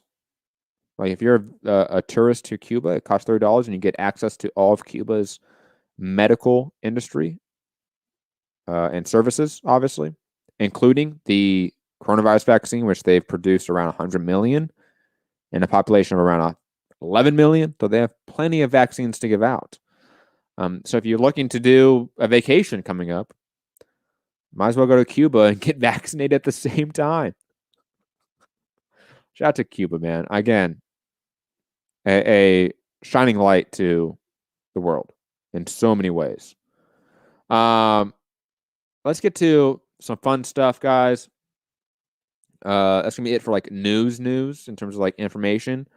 I'm gonna play a fun clip of Mike Lindell, the My Pillow guy, having an absolute meltdown on Newsmax, which is like Fox News, which is like OAN, but like worse somehow. And then we're gonna get into some political theory and history. We're gonna watch the 1973 roundtable of black leaders, including Kwame Ture and Angela Davis. And Percy Sutton. Shout out to Percy Sutton. I always somewhat forget bringing him up when I talk about this clip, and I should, because Percy Sutton is fantastic. Like, just amazing to listen to. If you guys have any other like fun clips you guys want me to play, send them to me on Twitter and shit. This will be the fun happens and stuff. Scott Brown saying, "This my pillow guy is my hero." Some guys saying, maybe I'll visit Cuba. Not a bad idea. It's not. I mean, look, if you're going to go into like a vacation, right? Because I think a lot of people want to take a vacation right now, which I understand, right? Anyways, if you've been doing this right, you've been cooped up for over a year now, or about a year, you want to get out. I get it. I 100% get it. Go to Cuba. Got nice beaches. Okay. Good food. Cuban food's amazing. And you get vaccinated for $30. Shit, might as well just move there. They also, by the way, pay you to go to college. Yeah. Yeah, I'm going back to school now, and it's going to cost me a lot, and I'm very, very worried about it and concerned about it. But in Cuba, I wouldn't have to worry about that. You know? That's why, like, when people try, like, I had, like, some Yahoo, some fucking, like, capitalist fucking U.S. bootlicker, right? That was like, oh, would you move to Cuba? And again, I said, absolutely. I have better health care, and I would get paid to go to college instead of paying to go to college. If anyone in the right mind had the material logistics to move their entire life to Cuba, they should. Absolutely. Fuck yeah. Why not? Cuba has a better life expectancy rate than we do here. And they face 60 years of economic embargoes and coups. Come on, man. They're different. They're different there, man. Cuba's built differently. Let's watch. My pillow guy, though, completely have a meltdown. Because I thought this was really funny. So well, what happened? What happened with your Twitter account and the company page? Well, first mine was taken down because we have all the election fraud with these Dominion machines. We have 100% proof. And then when they took it down about 3 weeks ago, and then I'm going to put it back up. My personal, it was a Mike. Thank you very much, Mike. You're talking about machines that we at Newsmax have not been able to verify any of those kinds of allegations. We just want to let people know so scared of getting that there's nothing substantive that we've seen. And let me read you something there. While there were some clear evidence of, dude, look how he's reading straight from like what the Newsmax lawyers told him to read if this shit was to happen. Like he literally had the paper ready in hand. Just amazing. Some cases of vote fraud and election irregularities. The election results in every state were certified, and Newsmax accepts the results as legal and final. The courts have also supported that view. So we wanted to talk to you about canceling culture, if you will. We don't want to relitigate the allegations that you're making, Mike, because we understand where you are. So let me ask you this. Do you think that this should be temporary because it appears to be permanent? Could you make an argument that it is temporary? What? Could you make an argument that this could be a temporary banning rather than permanent? No, I want it to be a permanent because you know what? They did this because I'm reviewing all the evidence on Friday of all the election fraud with these machines. So I'm sorry if you think it's not Mike, real. Can I ask our producers, can we get out of here, please? I don't want to have to keep going over this. Actually, we at Newsmax have not been able to This verify. is the craziest part. Mike, hold on a second. Everybody hold on a second. Mike, hold on 1 second. Let's talk a little bit about just what is happening overall in terms of censorship of... Cancel out my company and myself. In this country, it's cancel culture. Dude, how do his producers not have his back? To me, like, honestly, other than like Mike Lindell just being like a fucking wacko, right? Like, other than that, which like, I mean, like, it's funny for the laughs and all that shit. But the dude was like, producers, like, you guys, like, we're on the same team. Can you please get this guy off my show? Like, I don't want to do this. Like, I don't want to get sued. And the producer's like, nope, motherfucker, you guys sit here. Oh my God. I just think that's crazy. I can't believe the producers kept him on and then took the anchor off. I'm sorry. Like, that to me is like the low key, the craziest part of that entire video. But TV producers are fucking, I don't know what the best way to phrase it is. They are heartless scumbags, man. They want the ratings. Absolutely. Oh, man. Anyways.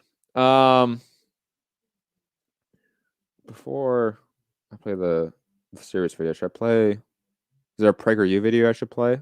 What was the last one I played last week, guys? Was the one about democratic socialism is socialism? Was that the last one I played? Oh, no.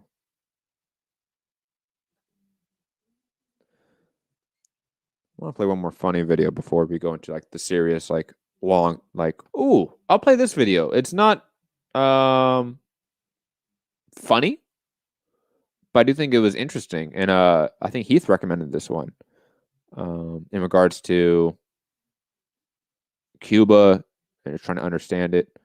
In terms of, ooh, I see which one I can play next for PragerU. Okay, I got that one. We're going to watch this one. How democracy works in Cuba, guys. We're going to watch this video here. So I really mean this country. Oh, stop. It may come as a... Stop. Thank you. Motherfuckers.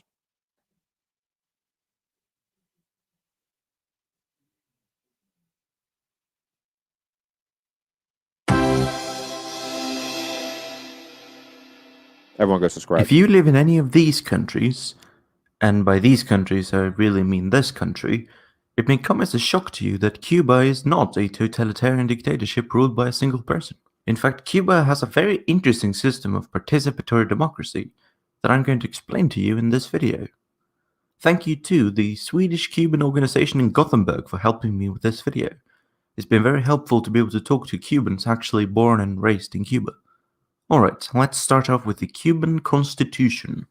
The Cuban Constitution was a result of thousands of broad discussions in advisory meetings involving more than 6 million citizens, which was practically the entire adult population of Cuba at the time. The draft for this constitution was to be either rejected or denied via a popular referendum. The referendum had a turnout of 98%, and out of those 98%, 97.7% voted to accept the new constitution. This almost unanimous agreement was a result of the previous broad discussions, which resulted in 16,000 amendment suggestions. Cuba has 169 municipal assemblies, and each one has an election every 2.5 years. Every 5th year, 3 months after the municipal elections, there is an election to the Cuban Parliament, the National Assembly of People's Power, as well as to the 14 province assemblies. All Cuban elections have had turnouts of over 95% ever since 1976.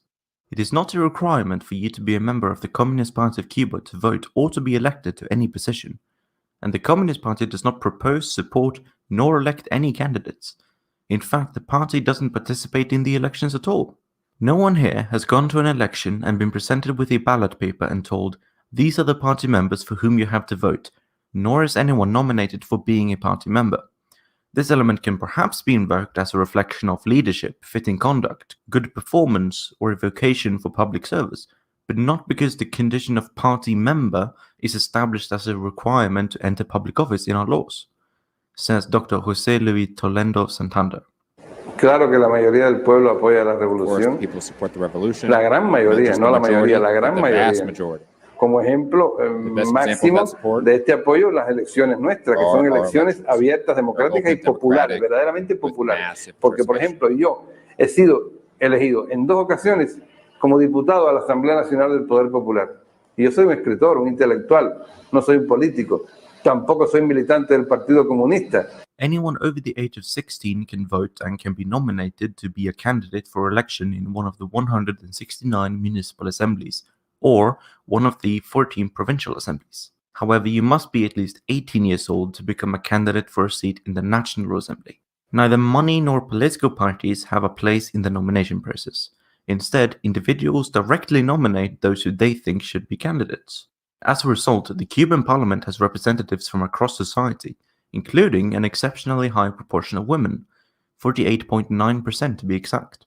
In comparison, the percentage of women in the United States House of Representatives is 19.4%. Among all countries, the United States is ranked 101st out of 196 countries in total.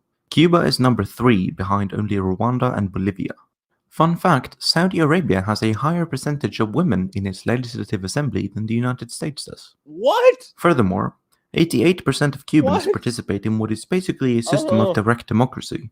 The Committees for the Defense of the Revolution, CDRs, allow anyone over the age of 14 to join, and they meet a minimum of once every 3 months to plan the running of the community, including the organization of public health campaigns to promote good health and prevent disease, the upkeep of the area in terms of waste and recycling, the running of voluntary work brigades, and providing the adequate support to members of the community who are in need of help, for example, in the case of domestic disputes. The CDRs also discuss nationwide issues and legislation and feed back their proposals to the National Assembly and other organs of popular democracy.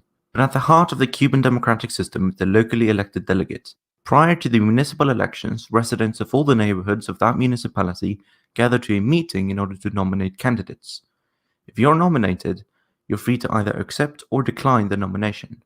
If several people are nominated, a meeting appoints the person whom the neighborhood trusts as their candidate via discussion and show of hands. Heath is saying, I missed it. What were you groaning about? The fact that Saudi Arabia has a higher percentage of women representation in their parliament, so to speak, than we do in the U.S. Like Saudi Arabia has more women representation in their government than we do.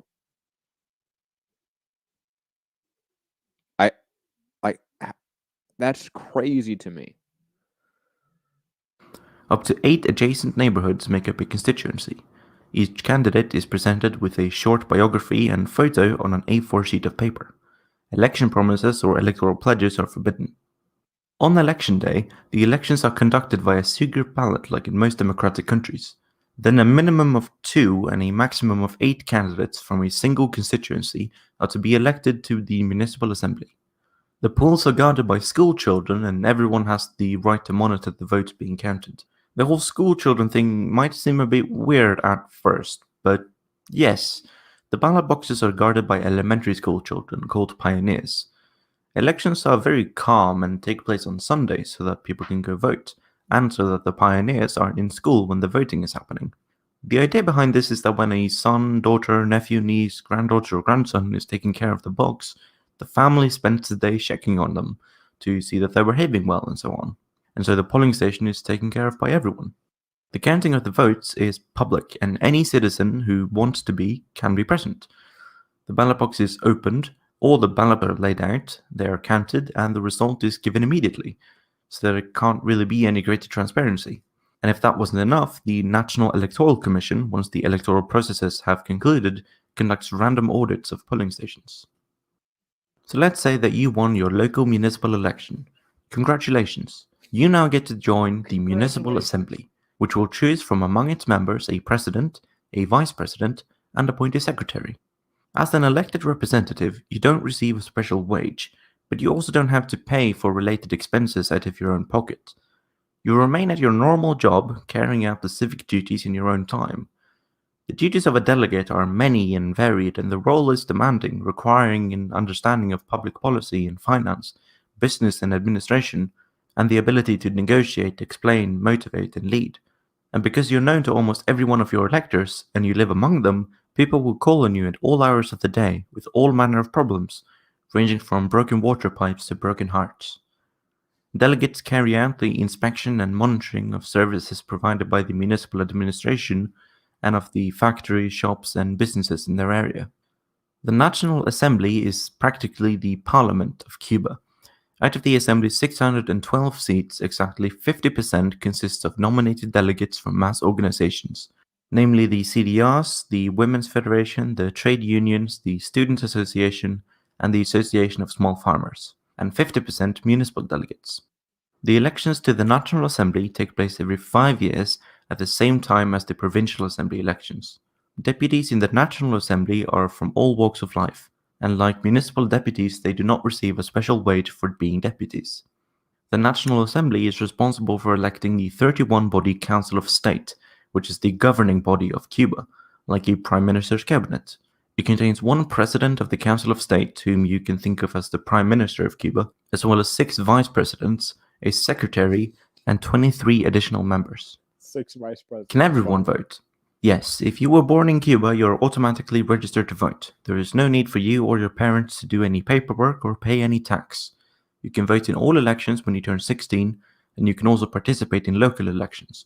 Once you turn 18, you can also run for a seat in the National Assembly. Will everyone know who I voted for? Will the secret police come get me if I vote for someone the government doesn't like? No, voting is done by a secret ballot, so no one knows who you voted for except you. Do I have to vote? If you don't want to, then no, you don't have to. Voting is completely voluntary. If I'm super rich, can I spend all my millions promoting candidates that I like? No, it's illegal to spend money promoting candidates. Candidates' biographies and their reasons for standing are simply displayed on local notice boards so that every candidate receives the same exposure.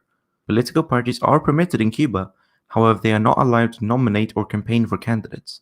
This includes the Cuban Communist Party, which is forbidden by law from interfering in the electoral process. Wait, hang on, if the Cuban Communist Party can't nominate candidates to the elections, what the hell is the point of it? The Cuban Communist Party is really a product of Cuban history. The Cuban Communist Party traces its ideological roots to the Cuban Revolutionary Party, founded by Cuba's national hero, José Martí, in exile in New York in 1882. Its purpose was to free Cuba from Spanish rule by uniting into a single party all those who wanted Cuban self-determination. Following the 1959 revolution, which swept out the US-backed dictator Fulgencio Batista, Cuba's progressive forces began a process of uniting into a single party, which finally came to fruition 6 years later when the PCC was formed in 1965. Today, 1 in 6 of Cuba's 11 million people are party members. To become a member of Cuba's Communist Party, a person must first be nominated by fellow workers or neighbors, and then voted in by their local branch. A year has to be served as a candidate member before becoming a full member, as this brings with it responsibilities and duties, especially within the local community. To be a member of the PCC is seen as an honor in Cuba, and members are generally respected as honest and committed revolutionaries. So it's like a club? Yeah, it's kind of like a club where you help out your community. Can I win even if I only get 46.1% of the vote?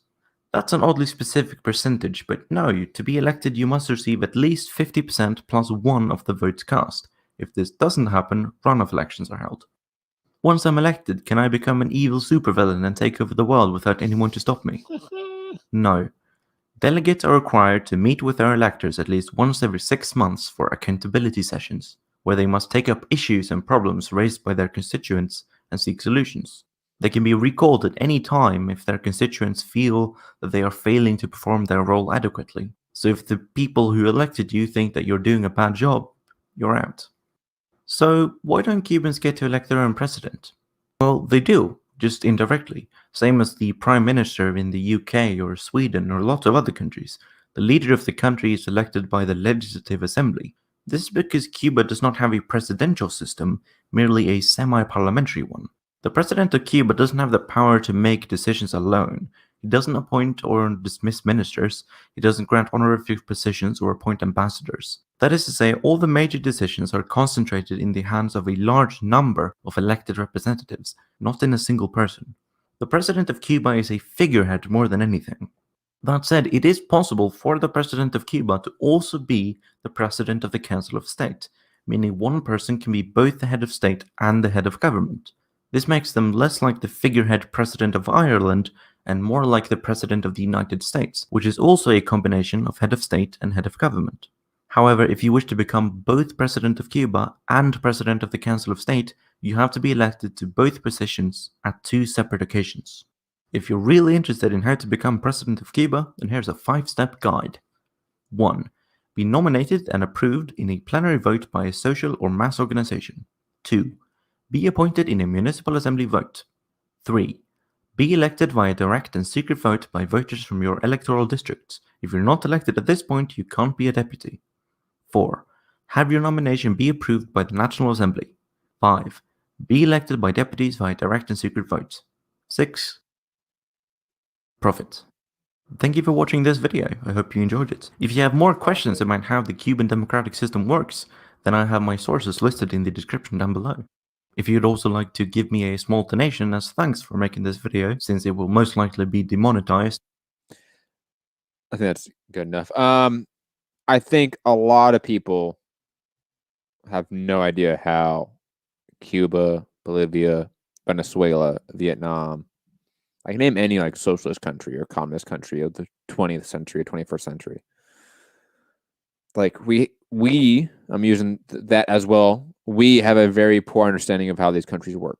And we have to work daily almost to counteract that propaganda, that Western propaganda we intake, counteract that capitalist propaganda we intake. Because the reality is that these countries are far more democratic than ours. But let's watch a PragerU video. Left or Liberal is the name of the video. I'm pretty sure we haven't watched this one yet. What's the difference? Oh, and between a liberal and a leftist. It's actually Prager himself, man. Dennis Prager. This fucking ghoul. Okay. Like, imagine spending your entire life writing propaganda that basically joins to, yeah, putting down slave revolts was a good thing. Like, that's basically what his multi-tier long-term grift is. Like, yeah, like slavery is good and we should like put down slave revolts. That's basically what he is. Fucking asshat. Let's watch this video breaking down left or liberal. Which one is which? I'm pretty sure I've not played this one. If I have, let me know in the chat. I'm pretty sure I have not. What's the difference between a liberal and a leftist? This question stumps most people because they think liberal and left are essentially the same. But they're not. Because you do that. In fact, liberalism and leftism have almost nothing in common. But the left has appropriated the word liberal so effectively, almost everyone, liberals, leftists, and conservatives, thinks they are synonymous. Dude, I'm sorry. Like, we're 26 seconds in, it's already like just blatant bullshit. Okay. Who spent 8 years calling neoliberals like Barack Obama a secret Marxist plant? It was Fox News. It was the right. Okay.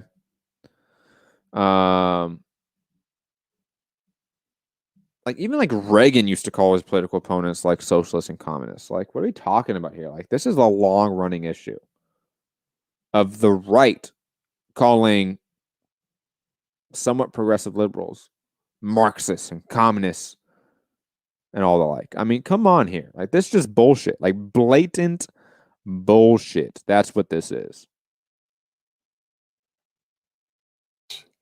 But they're not. Let me offer you 6 examples. 1, race. This is probably the most obvious difference between liberal and left. The liberal position on race has always been A, the color of a person's skin is insignificant, and B, those who believe race is significant are racists. Meanwhile, the left believes the very opposite.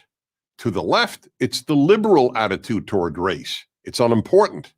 That is racist. That's why the University of California.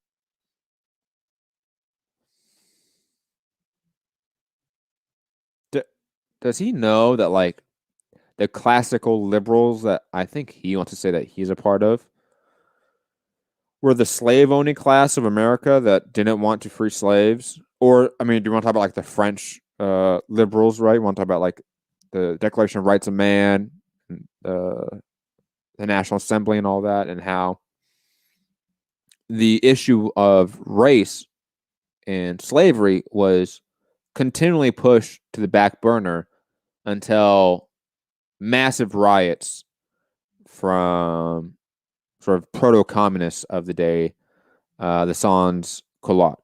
Like, honestly speaking, like, we had Robespierre, Maximilian Robespierre, who I guarantee Dennis Prager does not believe is a liberal, but I mean, he very much is just a classic liberal. Didn't like the term slavery and prefer the term non-freed. Okay. Like, classic liberalism is the protection of private property. Was there like a massive ethnic and racial base that were the private property of another racial and ethnic base at the time? Yeah, there was, huh? Yeah, that's right. You had tens and tens and tens of millions of black slaves. So, but no, don't worry about that. That's cool. We can just ignore that, right, Dennis Prager? That's not a big concern. It's unimportant. That is racist. That's why the University of California officially lists the statement, "There is only one race, the human race," as racist. And liberals have always been passionately committed to racial integration, while the left is increasingly committed to racial segregation, such as all black dormitories and separate black graduations at universities. 2, capitalism. Liberals have always been pro-capitalism because liberals are committed to free enterprise and because they know capitalism is the only way to lift great numbers of people out of poverty. It's not the only way to lift great numbers of people out of poverty. You can mention the Soviet Union, mention China, mention Cuba, mention Bolivia, mention Venezuela. It's not that hard. Like, we can literally mention like any socialist country or experiment and how it greatly benefited in eliminating poverty and the like. What was the first one that he had? What was it? Free enterprise. Well, I mean, exploitive enterprise, which, I mean, free market is necessarily an oppressive and exploitive market. Great numbers of people out of poverty. It is true that liberals want government to play a bigger role in the economy than conservatives do. But liberals never opposed capitalism, and they were never for socialism. Opposition to capitalism and advocacy of socialism are left-wing values. 3, nationalism. Sure. Liberals believe in the nation state, whether that nation is the United States, Brazil, or France.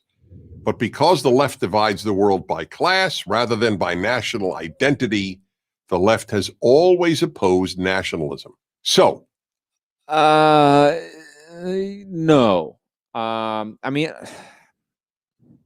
the issue of like nationalism is an issue where it's different for different groups of people at different times. Right. I often talk about how nationalism from the third world is often a liberatory tool, a tool that you can use towards liberation. Right. That's why Marcus Garvey has such a hold on Pan-Africanism. Right. Also, how you can argue like Marxist-Leninism was used so much in the third world because Marxist-Leninism is naturally more of a nationalistic understanding of socialism and communism because you're working within the nation or the nation state apparatus. And even like beyond that, right? Like if you actually read, and I know Dennis Prager has never actually read any literature from like real leftists, right? Like any real Marxist literature. Like he's read the Communist Manifesto. That's it. Guaranteed. That's why everyone only reads that. But the 19th century sort of founders of modern leftist ideology we're very much concerned with the idea of nationalism, the topic of nationalism. How do we define this term? What nation groups we should support? Like, this was a very prevalent topic in the foundation of leftism, is the topic of nationalism. To say that the left always has discounted nationalism is just not true. Our understanding of nationalism is vastly different, though, than a fascist understanding of nationalism, a capitalist understanding of nationalism. And that nuance is just gone for most people, which is fine. We're going to play after this, to be honest, the Roundtable, right, with Kwame Ture, formerly Stokely Carmichael, and Angela Davis, along with other people in 1973. There's a question at the very end that Kwame Ture answers when it comes to nationalism and Pan-Africanism. I think it's really relevant to like this sort of narrative that's been put out there by the right. But anyways, moving on. While liberals have always wanted to protect American sovereignty and borders, the left is for open borders. When the writers of Superman were liberals, Superman was a proud American whose very motto was truth, justice, and the American way. But that all changed a few years ago when left-wing writers took over the comic strip and had Superman renounce his American citizenship to be a citizen of the world. The left has contempt for nationalism, seeing it as the road to fascism. What? Better that we should all be citizens of the world in a world without borders. 4. View of... I mean, that is the end goal, right? Like nationalism as a liberation tool. I think there's a lot of nuance to that discussion that we can have. But the end goal is, well, like, we don't have borders. There are no states. There are no classes. Like, of course. You got us. Oh, no. You helped define what communism and anarchism is. A stateless classless society. Oh, no. 4. View of America.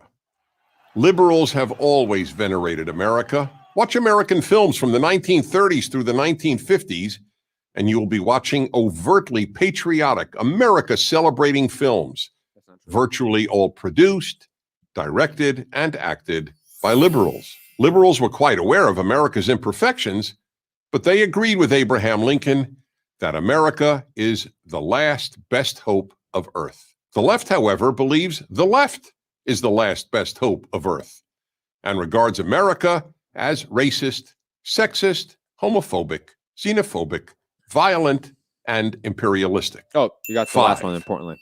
Free that's speech. Yeah. No one has been more much nailed committed it, than to be American liberals to the famous statement, I wholly disapprove of what you say, but I will defend to the death your right to say it. But the left is leading the first widespread suppression of free speech in modern American history, from the universities to the tech companies that govern the internet to almost... So like McCarthyism didn't happen. Is that what you're telling me?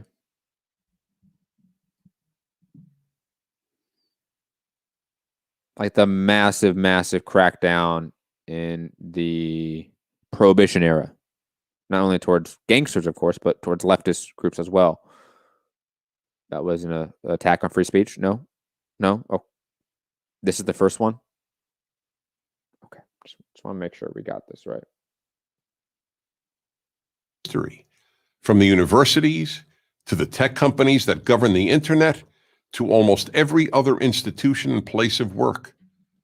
Of course, the left claims to only oppose hate speech. But putting aside the fact that the left deems hate speech anything it differs with, protecting what you or I might consider hate speech is the entire point of free speech. 6. Western civilization. Liberals have always championed and sought to protect Western civilization. I mean, free speech is like a double-edged sword. Like freedom is double-edged sword. Like you have positive and negative freedoms. Like that's just the reality. I've talked about this before. What's his name? Forgetting the guy's name now. Hold on. Get the book out. Find this motherfucker's name if I can. Carl Polanyi in 1944. This is from David Harvey in A Brief History of Neoliberalism. There are, he noted, two kinds of freedom, one good and the other bad. Among the latter, he listed the freedom to exploit one's fellows, or the freedom to make inordinate gains without commensurable service to the community. The freedom to keep technological inventions from being used for public benefit, or the freedom to profit from public calamities secretly engineered for private advantage.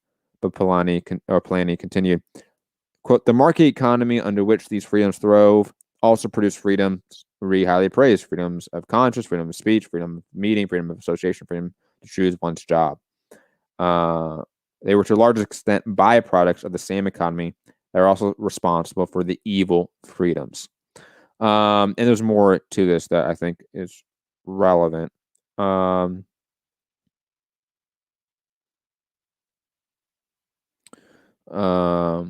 Polanyi was definitely against neoliberalism, but again, like we're not against freedom.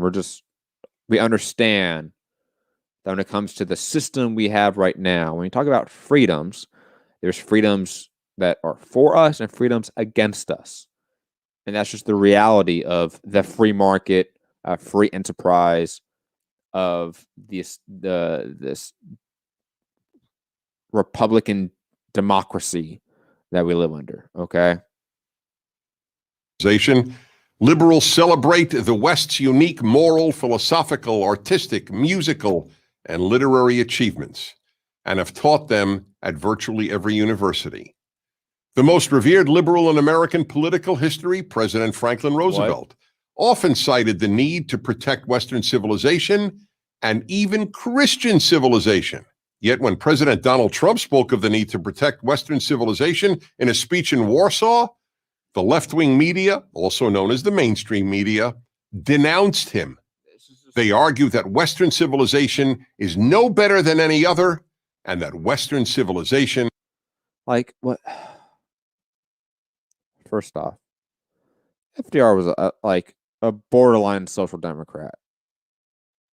Like, to compare him to Trump is just ridiculous. And first off, FDR was not perfect. The motherfucker was definitely an imperialist. He had concentration camps in the U.S. Like, what are we talking about here? But secondly, like, this belief that Western civilization, that the U.S. specifically, is some predetermined shining city on a hill, is where we go from a nationalism that is fine, I guess, in terms of certain aspects, to a ultra-nationalism attached to an imperialist hegemonic control of the world, that it makes it quite different than people in the third world developing some sense of nationalism to liberate themselves from colonialism. These are very different. Is just a euphemism for white supremacy. So then, if liberalism and leftism are so different, why don't liberals oppose the left? In a nutshell, because they have been taught all their lives to fear the right. But as one of the best-known liberals in America, Harvard Law School professor Alan Dershowitz said,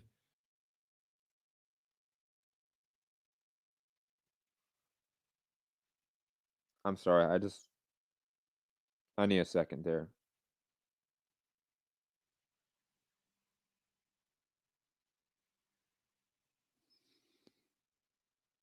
He just called Alan Dershowitz one of the best liberal professors.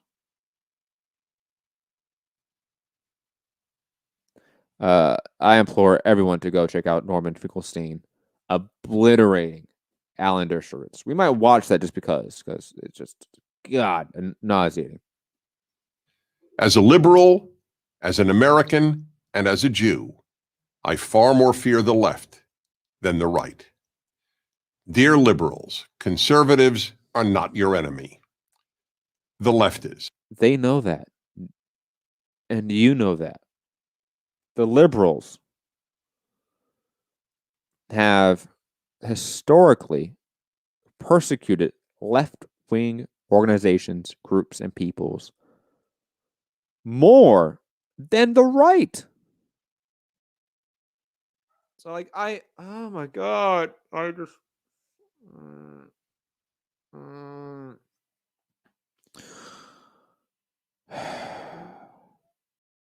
every time I sit and watch these videos, it's gonna be like, it's gonna be fun, it'd be funny, haha. And like the first 20 seconds, it's funny, and then it's like 5 minutes later, it's like, oh my fucking God, it doesn't end, and people really like eat this shit up. God damn. I'm Dennis Prager. That was just so bad, so bad. Should I watch the? Should we watch the Norman Finkelstein and Alan Dershowitz debate? Hold on, let me do the math here really fast. Actually, hold on. We might have to skip that for the next show.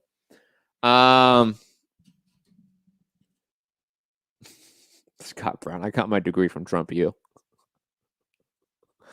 Let's watch this roundtable of black leaders in 1973, which I watched again the other day, and I was struck by how relevant it is, how impactful I think it can be for some people. Because there needs to be this union of the working class between the white workers, black workers, Latino workers, Asian workers. Like, we need to be united. And they talk about that quite a bit here, and I think it's quite interesting. But anyways, I won't speak too long about it. Let's just watch the clip, or the video, I should say. It's about an hour and 27 minutes long. I think it's worth it. So guys, grab some popcorn. Be here for a minute. Hold on, actually, let me get full screen here.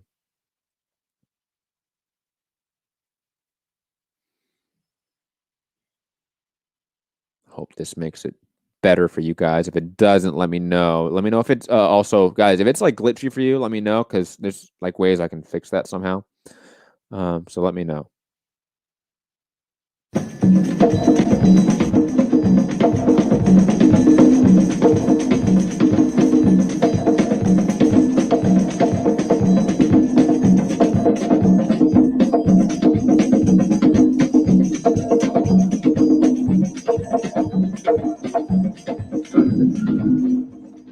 I'm Tony Brown, executive producer of Black Journal. Welcome to Black Leaders 73. This program has been pre-recorded, and you will not be able at this time to phone in any questions. The questions that you hear were directed in some instances to specific panelists, and in other instances they were not. Some of the panelists had not been advertised, and we do not have a number of questions for them. However, they have been encouraged to answer any questions, no matter to whom they're directed. For the next 90 minutes, we will present an unedited two-way communication system between you and our Congress of Black spokesmen. We will be using television as an instrument of positive social reform, allowing Black America to question members of her leadership and make herself heard collectively. Our guests are Judge William Booth, President, American Committee on Africa; Hayward Burns, National Director, National Conference of Black Lawyers; Berkeley Burrell, President, National Business League; Stokely Carmichael, All African People's Revolutionary Party; Angela Davis, National United Committee to Free All Political Prisoners; Fannie Lou Hamer, Director, Mississippi Freedom Farm Corporation; Nelson Johnson, National Chairman, Youth Organization for Black Unity. Sorry, I thought there was like an echo or something, or there was like another video playing. Just double checking. William Lucy, International Secretary Treasurer, American Federation of Federal, State, County, and Municipal Employees, and the Chairman of the Steering Committee of the Coalition of Black Trade Unionists. The Honorable Percy Sutton, President of the Borough of Manhattan. The Honorable Louis Stokes, Democrat of Ohio, and Chairman of the Congressional Black Caucus. Cindy J. Williams, Jr., President, National Association of Black Social Workers, and James D. Williams, National Urban League. One of our panelists was unable to be with us and wired us his regrets. The following telegram is from Mr. Stanley Scott, Special Assistant to the President of the United States. I will now read his telegram. Deeply regret that I must cancel my appearance on your show because of an assignment recently given me on behalf of the President. I would welcome the pleasure of being your guest at a later date. With every best wishes for a very successful show, Stanley S. Scott, Special Assistant to the President. Indeed, there are many other Black spokesmen, but our physical and technical capabilities have limited us. We do want the public to understand that our Black leadership does include persons not on this panel. To continue to expose more of our leaders, we have invited a different group from our 1972 version. In selecting tonight's panel, we attempted to bring together a diversity of positions and philosophies, held together by the common thread of concern for all Black people. May we now have our first question. Black Leader 73, I have to tell you that we are recording your question, and we need your permission to record it and to edit it and to put it on the air. You have my permission to do that. My name is Carl Smith from Lawton, Oklahoma. A pluralistic society in which all ethnic and racial minorities try to contribute to the mainstream and still retain their cultural identity is often advocated as a desirable goal for our country. My question is it a realistic goal? Is it possible? And if not, why? If you didn't understand that question, I can read it to you again. He said, a pluralistic society in which all ethnic and racial minorities try to contribute to the mainstream and still retain their cultural identity is often advocated as a desirable goal for our country. My question is it a realistic goal? Is it possible? And if so, and if not, why? That's one of the diversities, I guess, that we have among Black people. I hate to say Black leaders because I don't think of ourselves as Black leaders. I don't think any people need leaders. We are working in the field and we're doing our job. But there is the diverse opinion. Some folks believe that you can work within the system and you can make the system work for you. Others believe you can't work within the system, you've got to have something else. I happen to be one of those who believes that although we have not progressed as we should have, and the great masses of the people have not at all been able to use their inert talents, the talents they've got and that have been hidden by reason of cultural bias and examinations and all the rest that's happened to us through the years, that although the masses of the people have not tasted the success that is available here in this country, still I believe that it is possible. If I didn't believe it was possible to work within the system and to retain my own cultural identity in spite of what's happening, I would have to give up my job. I'd have to give up my various positions and organizations that I belong to. I'd have to say, well, down with all organizations connected with this government. But I look upon this government as being one of men who can be changed if there's enough pressure put upon them, and if the numbers that we've got together, that Black people have and related people have in this country, we put our numbers together, we can overcome the forces against us. Otherwise, I couldn't exist in this country that way. I would think that what our brother Judge Booth said is correct. The only question would be, what kind of change do we want? I think everybody would be for that society. The question is whether or not it could come about under the present system of this government, or whether that system must be changed. I, for one, believe that it cannot come about under the present system, a capitalist system. That system must be changed. I believe that.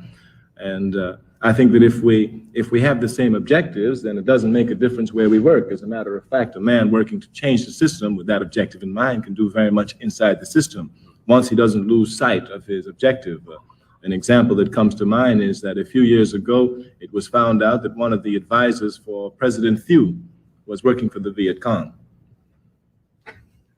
I do think that we make a mistake if we talk about this in terms of absolute doctrines. We talk about it in terms of Black people and integration, or Black people and separation. It seems to me that that's a false dichotomy that has been set up in terms of the way in which the debate is discussed.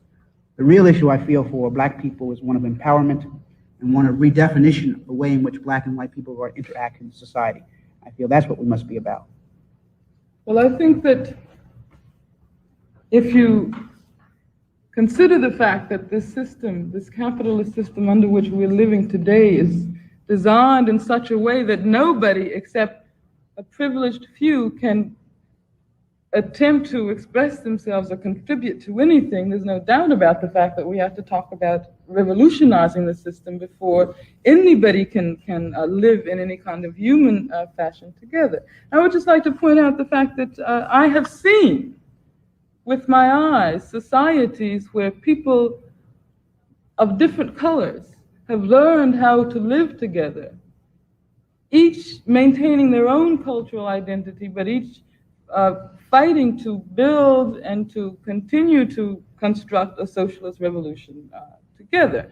I was in Cuba not very long ago, and I saw with my own eyes how Black people, brown people, and white people have reached the point where they can work in harmony towards the building of a socialist society. Any other responses? Let me just maybe add to what Brother Brown said over there just a moment ago. I think the key question is that certainly it's a good idea to work toward a total input by all, I suppose, ethnic groups in our society, Blacks and what have you. But the key thing is whether or not you have a sufficient amount of power within yourselves to affect the system when the system is working against your vested interest. In school some years ago, we were taught to think of America as a melting pot. And I think the current administration has proven that there are ethnics who are unmeltable, because even though they are invisible, they are still there to identify with their own vested interests as a people. I think as Black people, we've got to become concerned, first of all, with what our vested interest is in either preserving the system or changing the system. And once we make that determination, then the direction that we have to take is clear for us. For instance, if you look at the various arms or branches of government, they represent different interests, yet there is none that represents our interests. For instance, the business interest is represented by a branch. You will never find that branch, going contrary to what the interest of business happens to be. Yet there's the labor interest, and only here lately have we found some differences there. But every segment of our society that represents a power, lever is represented there, except people, and particularly Black people. And I think we should be about the business of coming together, not in specifics as to what our interests and goals are, but certainly in generalities in terms of what we need to exist in this society. Let me ask a question about your comment. Would it be correct to infer from your comments that you would suggest some attachment of a power mechanism for Black people to the governmental apparatus as a solution to the empowerment of Black people? I think what I'm getting at is the acquiring of power within the Black people themselves to affect the system in any way it needs to be affected in order to produce on behalf of the interests of Black people. I'm not saying we should have a Black agency. That's not what I was referring at all. I'm saying that every other ethnic group in our society has, by some means or other, acquired the power to move out of their depressed or oppressed situation, with the exception of Black and brown. I think what I'm saying is that whatever that power has to be to move the government or move local structures, that's what we need to be about. And I think the vested interest should be the basis of our movement. America really is an ethnic society.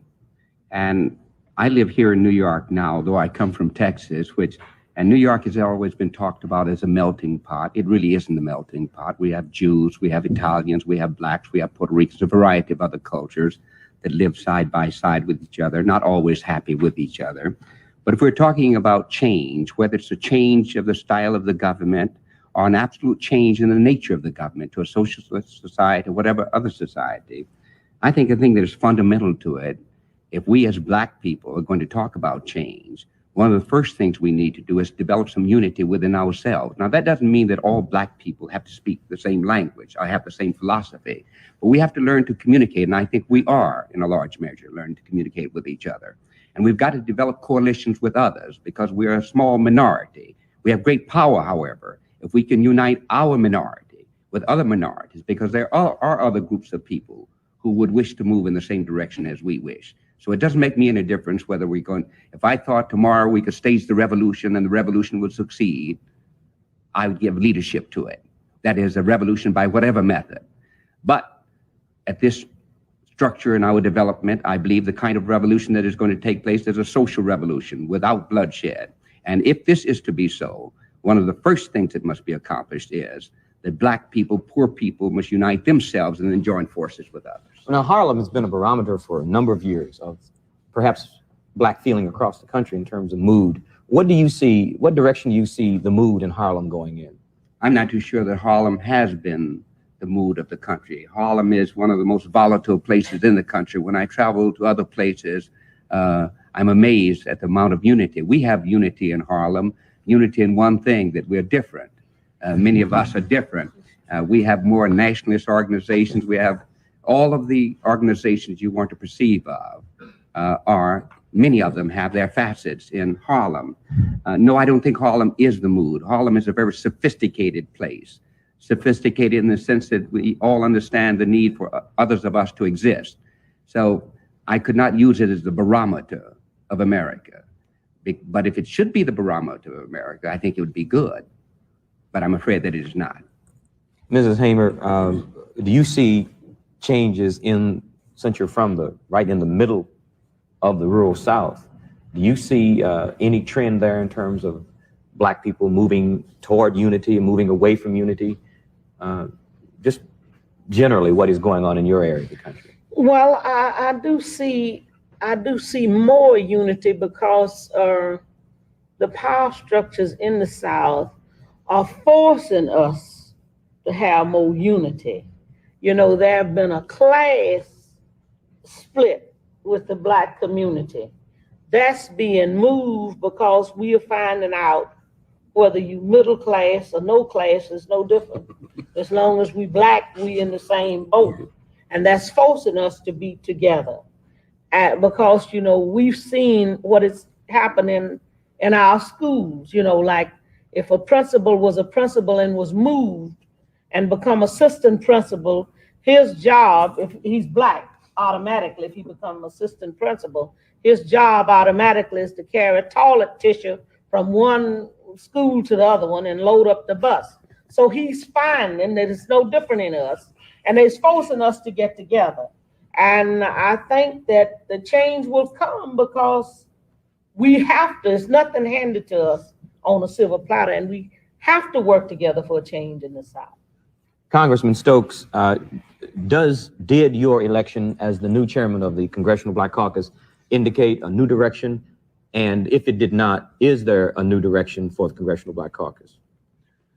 Well, what we had to do immediately after I assumed the chairmanship was to try and evaluate our role. We found ourselves at that time being 13 Black legislators out of a body of 435 congressmen, and having formed a Black caucus for the purpose of trying to alleviate the conditions under which poor and Black and disadvantaged people live in this country.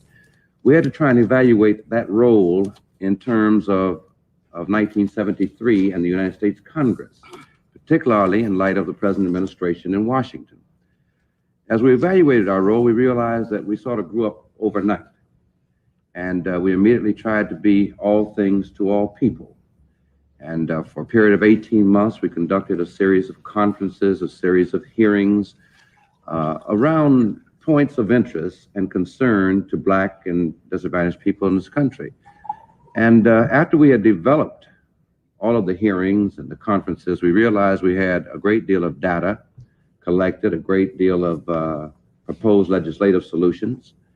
And so we realized that we ought to get out of the business of conducting conferences and hearings, because we had the data, we had the specifics with which to work, and propose legislation which would get at some of the solutions to some of these problems.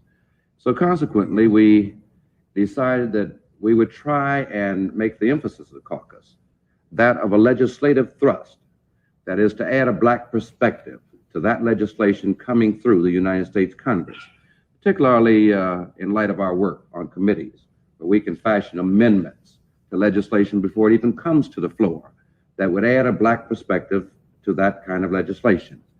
And so it's with this kind of a emphasis or thrust that the Black Caucus attempted to change this direction.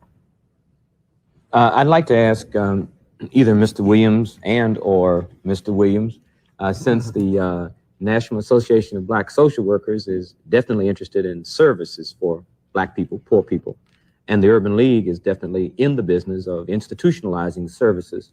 How do you see the recent budget proposals or the appropriations for these service programs affecting Black America, specifically during the summer months and on into the years? The way I view it, the current Nixon administration policy is creating or will create a critical condition in the Black community. They're cutting back on key services in the area of daycare, welfare, scholarships for students to attend school. Many students would not be able to attend the open school enrollment program, and etc.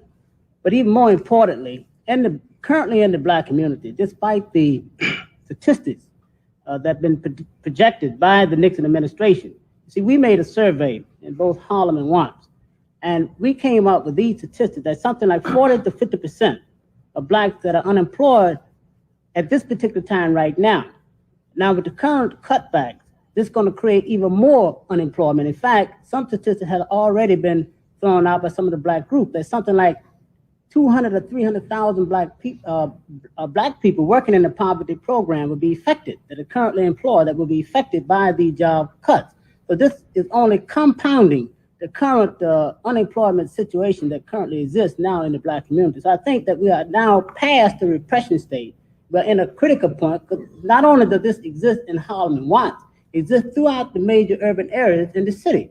And I think that as Black people, we're going to have to begin to speak out against this current trend, because it's having a drastic effect on the Black community. Well, Tony, to respond to that same question, that we do regard the budget cuts as disastrous, but not only in terms of the actual dollars, but the type of philosophy that these cuts have unveiled. That we're talking, well, let's just deal for a moment with the housing programs. We have to admit that some of those programs did not work, but some of those programs did not work because there was fraud involving government agencies, involving the private sector of the country. So what happens? The programs are cut out and the poor people are penalized. In other words, that we are being victimized because someone else has victimized us. And the whole question of the cuts deals with the type of philosophy that says the country has done enough for poor people, so now we'll move on to something else, that we can abolish poverty with the stroke of a pen. And so therefore, that these programs are no longer needed. And anyone that needs these programs are really freeloaders whom we can do without. So we deal not only with the question of the dollar amounts, but the question of the type of philosophy that's trying to, well, that is being exemplified in this type of approach to the budget. So I think that that's the main thing. Thanks. I just want to make one point about the whole budget cutback thing, as we see it. And I think, again, we see a rather magnificent PR game being done by the Nixon administration, because the nation as a whole assumes that the cuts that are taking place are, one, to eliminate Black people from the rolls, from the welfare rolls, to make life easier for the taxpayers out in the hinterland. But if you really track the statistics and see exactly who is benefiting from the programs that goes down, you will find that generally 2/3 of the people who receive benefits are white, and the other 1/3 being Black. In terms of those who are receiving direct public aid or public assistance, you will find that the number increases to something like 1 out of 4. And I'm not a social worker, but just the pure and simple numbers indicate that. What has happened is that out in the Midwest, where it's becoming acceptable now to assume that discrimination is a way of life, the administration has convinced people that what we are doing is keeping your taxes down, keeping those programs. We're taking those programs out, rather, that have contributed to the inflation and all this other foolishness. I think what we have to do, and I think there's a tragedy that some of the so-called liberals who have participated in these discussions before are not speaking out on the issue now, but it's being left to black leadership to deal with the whole question of budget cutbacks.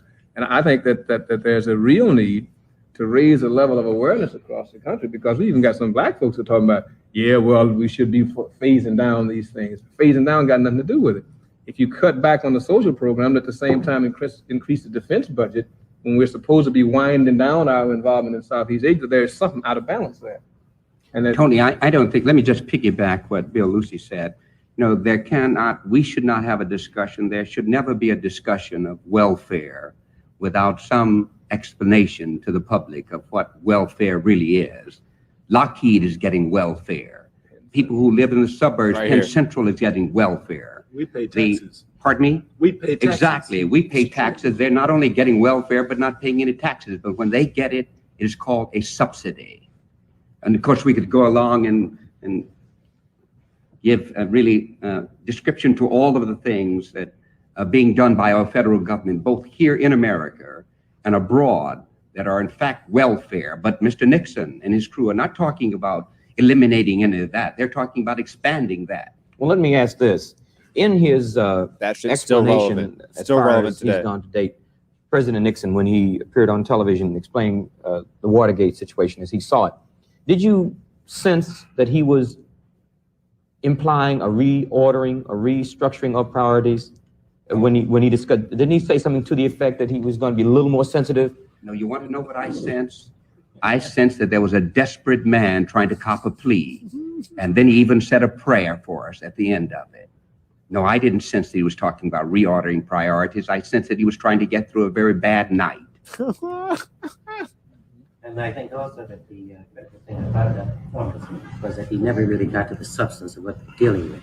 That what we got was a lot of rhetoric, a lot of waving of the flag, and then you're supposed to go away feeling that Watergate is just going to disappear. And I think that it was an unfair trick to play on the American public. Well, you know, we are. It's one thing, I'm sorry, it's one thing, that is the only president in the history of my time, and I'm 56, that can talk an hour and never say nothing. But we also have to ask ourselves what the real meaning of that Watergate affair is. And I think it's important, especially for those of us who are here this afternoon, to recognize that if the Republican Party will go that far to sabotage the Democratic Party, to sabotage that kind of opposition, what have we already been experiencing insofar as repression is concerned, and what will we as Black people have to face in the future? Because there are many of us who feel that not only the Republican Party, but the Democratic Party as well is committed to upholding a system of exploitation and racism. If you look at the McGovern campaign, McGovern didn't even raise the question of racism, and he was supposed to be the far left wing of the Democratic Party. So I think it's important to see this Watergate scandal as being an indication of the real threat of fascism. And I think that's what it is an indication of the lawlessness of law officials and the abuses of state power at the highest level. You have to take it beyond the particular example, as Ms. Davis said, of Watergate, to understand what's going on at all levels in our society as far as abuses of power by the government is concerned, particularly in political areas. If they're doing this against the established opposition, what are they doing against Black people? What are they doing against political activists? What is happening with the statutes that are being passed and the people who are being appointed to the courts, the decisions the courts are rendering? What's happening at the street level in terms of the administration of justice? Then you get the full impact of just how lawless these people are, who are supposedly in charge of administering the law. When you look at the statutes the Congress is passing, preventive detention, you see the no-knock, you see the stop and frisk, you see the Interstate Riot Act. You look at the Supreme Court of the United States consistently cutting back upon what we regard as traditional rights in this country, doing away with the non-unanimous jury. You look at the street level, the level of violence, officially sanctioned violence that's going on in this country, the political implications of that. Look at what happened at Kent State, and Orangeburg, Jackson State, Southern University, at Attica, where 43 people were killed.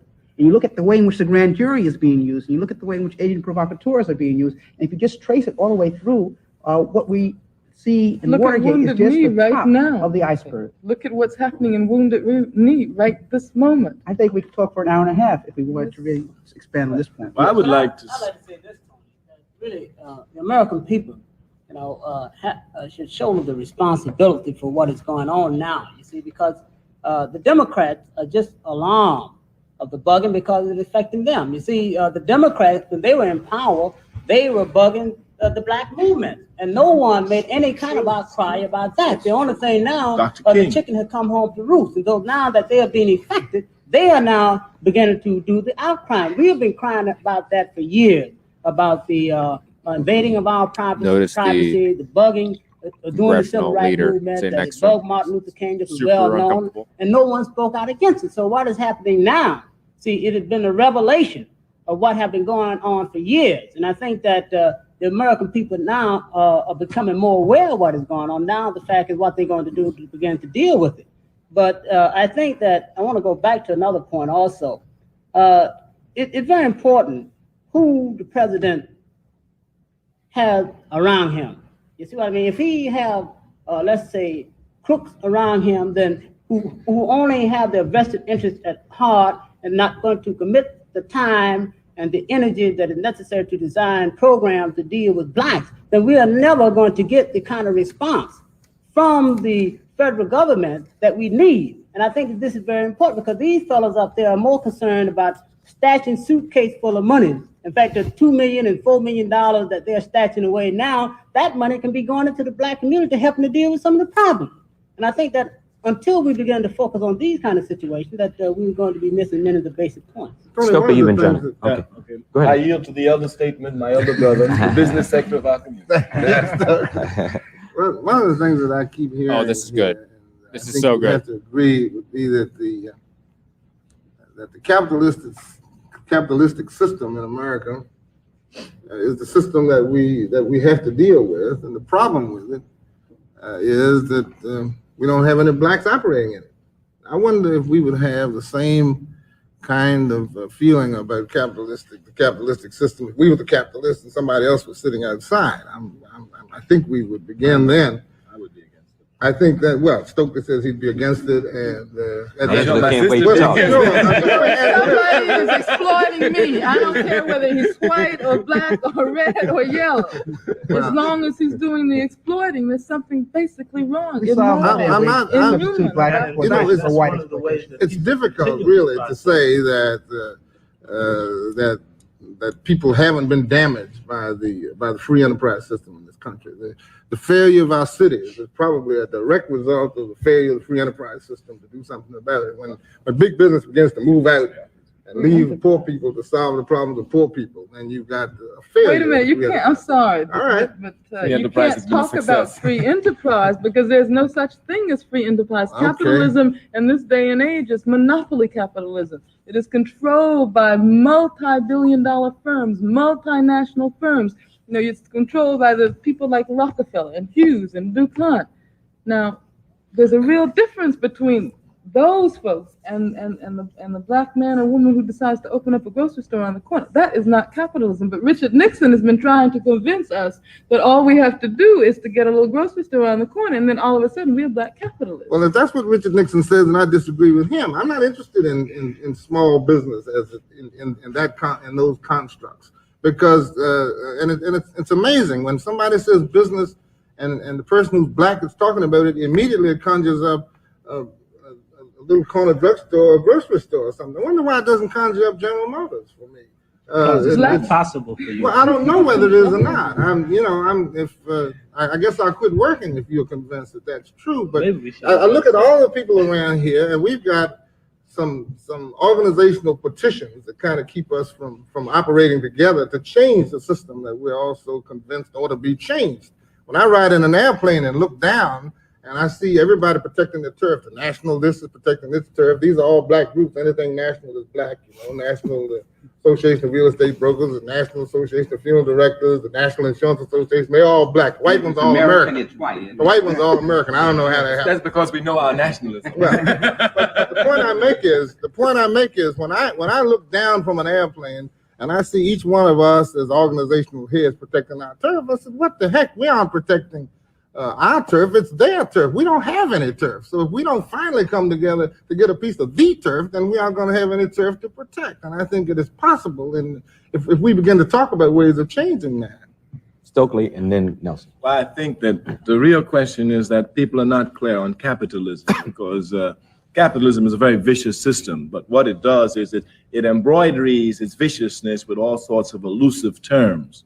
For example, many of us would support capitalism because we actually believe that in a capitalist system, there's a chance for us to get the same amount of money as Rockefeller gets, because we're told that under capitalism, there is equality of opportunity.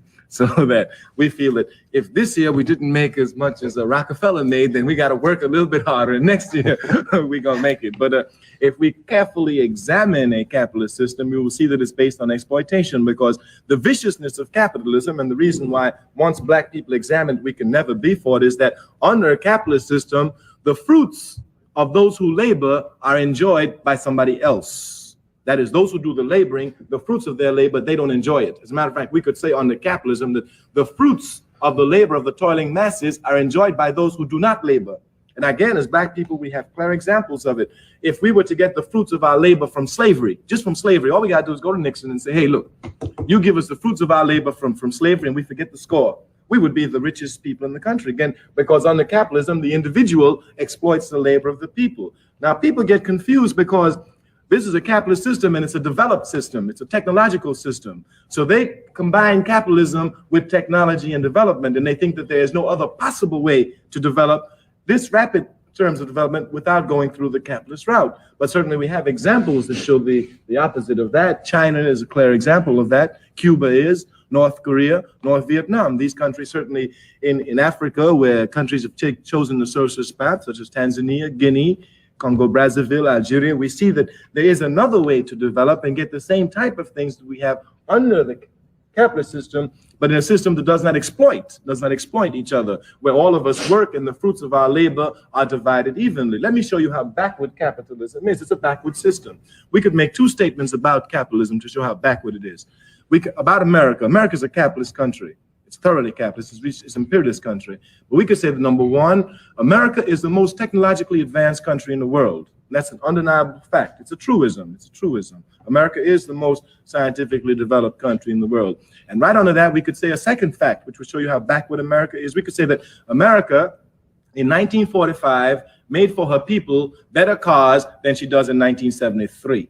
And if you analyze this, you'll see how vicious the system is, because here's America with its great technological skills, its great scientific ability, and rather than making a safe car for people that will last 20 years, which they can do with the scientific knowledge that's at their fingertip, they rather take this knowledge and build a car which will break down every 2 years, so you're forced to buy another car. Thus, you see, under capitalism, what they do is they take their scientific skills, and rather than using it for the benefit of the people, they use it to further exploit the people. And certainly this type of system is too backward.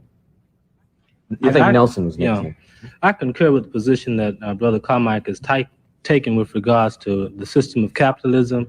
But really, I think there are two fundamental questions that we need to get into. The first one was suggested when we started, like what is possible within the context of this system and the coming together of people and that type of thing, which I think as we begin to hear the things that people are saying about capitalism, it tends to start to answer that question. I mean, as we see the very construction of this thing. But see, to me, the most important question, well, let me put it this way. I think that we have to talk, one, about the merits of capitalism, which is what a lot of the conversation has been expended on so far. But secondly, and very importantly, is once we begin to see that picture, we have to raise the question of how it is that we work within the framework of our existence in a capitalist system that we, I think, can agree that we oppose, at least some of us can. And then we get down to the nitty-gritty of the question that Mrs. Hamer spoke to about whether we're moving toward unity, the question of coalitions, the question of the dynamics of day-to-day work on real problems that affect us as a people. See, because we could hem and haw all day about capitalism and talk about how bad it is. Obviously, it's bad. And if you could tell me the 10 worst things in the world, I could tell you that they have been increasing in this country in the last 5 or 6 years. To give you some idea of the direction that this system that people are talking about is taking. I mean, the priorities are insane. There's no sane way of saying that people, should take care of people, that people should take care of 6 people. I mean, things just happen based again on the way the system is set up. And so I think that that's, pretty clear.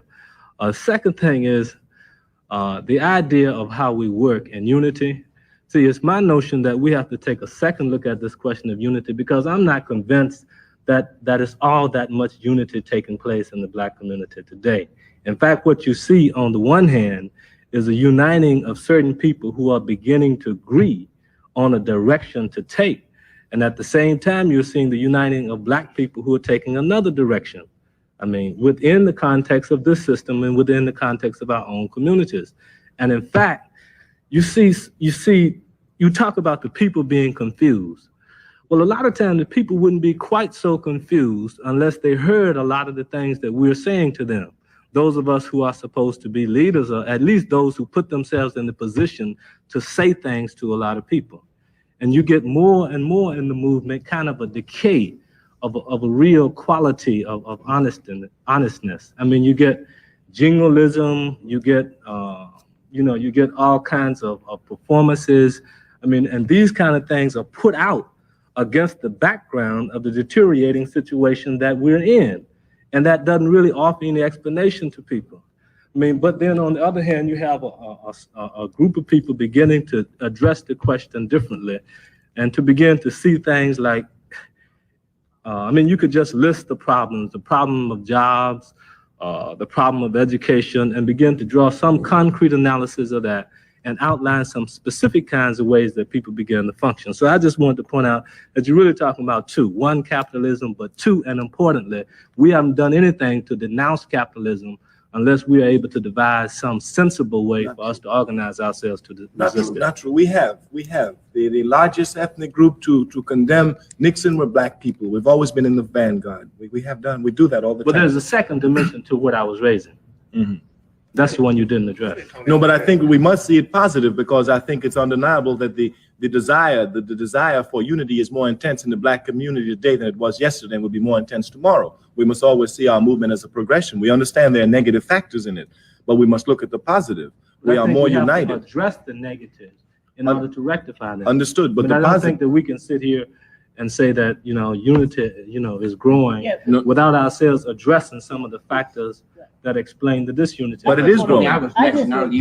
May I use the prerogative of the microphone? Just 1 second, please. Okay, we have a number of questions, and we certainly want to have free exchange. But if we could limit our responses to responses and not speeches, then we can all have more time. And if we could do that, but I don't want to stifle anyone. But I do want to, if we can move. And I think the mayor was next, and then the congressman, and then may we proceed that way. After you first. I don't know whether the mayor of Harlem or mayor of Manhattan. Let me yield to the borough. Go ahead. Let me just say this. I really do not see it as being a question of capitalism versus communism, or socialism, or any other form of government. Shocker. I think we have to be pragmatic about what we're talking about. You're talking about living under a system that is committed to capitalism. It's not going to change to communism or socialism or any other form of government. Why not? So what do you say, what do you do when you're the oppressed and the repressed under the capitalistic form of government? You examine the system and you see how can you make changes in that system. Now, the one thing that everyone seems to have forgotten here tonight is that what you're talking about in the capitalistic form of government is power. This is the only thing that this country responds to is power.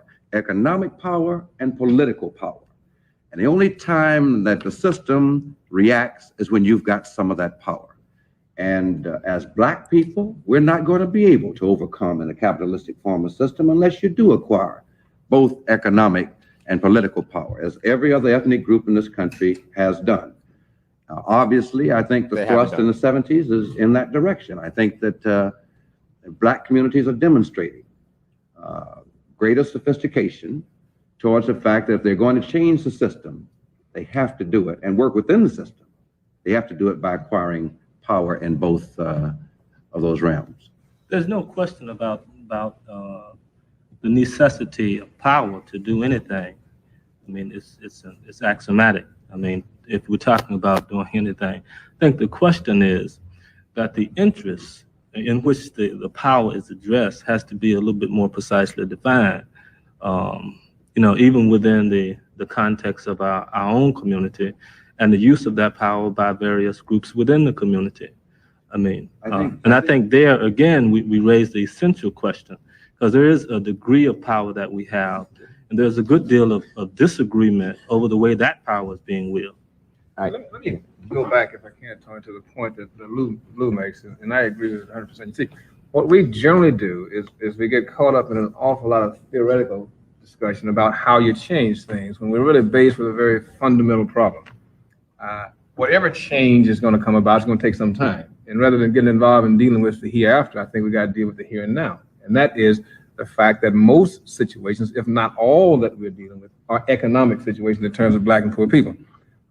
Going back to the 60s, which so many participated in, bring about social change, which sort of made us legitimate people in the eyes of the law. Well, we've gone through that now, and we've got probably on the books as many rights as anybody else, except that we can't enjoy them by virtue of the fact that there's no economics in our pockets to allow us to do that. We can now go to the Waldorf, but we may not can buy none, which is sort of a none-plus kind of thing. What has to happen, I think, is that people got to pull themselves into a group to function, back to what Lou says, as an economic bloc first. Secondarily, as a political bloc. And that calls for making all kinds of coalitions that I think, as the chairman of the caucus stated one time, which is a coalition of convenience, because there are other groups in the society who may not be as oppressed as Blacks, but are certainly as without as Blacks. And I think around economic interest, around the development of political power, you can develop a philosophy that is neither communistic, socialist, or capitalist, but the question of pragmatic politics to acquire change.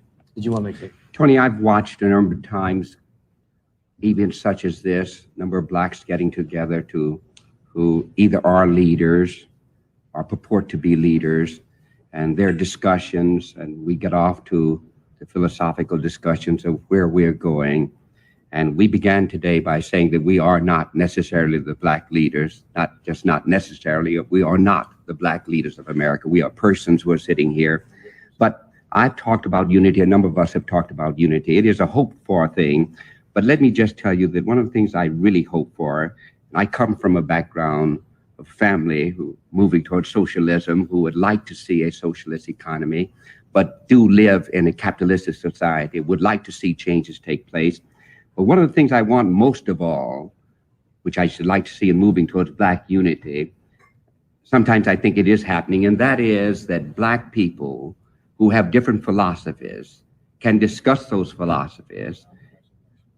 Each of us do that which we think is necessary to meet the common need. Those of us who wish to move towards socialism, talk about socialism, and not find the necessity in the course of propagating our philosophy, whether it be capitalism, socialism, nationalism, whatever it is, not find the necessity to destroy other persons who are given leadership in their arena. This is a much needed thing. I've not seen any attacks here today, but it is something that I think troubles a number of persons who are looking for leadership.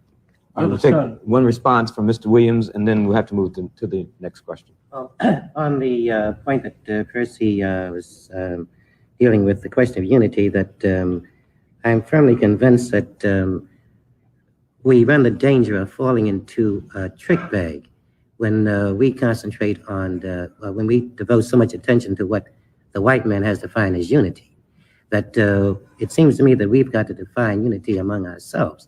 That, well, Berkeley can deal with one thing, that we'll deal with another thing. But I don't think that we have to get into the bag that we have one spokesman speaking for Black people, two spokesmen, that each of us has to do our own thing. And the white community has yet not been able to deal with this. That they keep on asking what do Black folks want.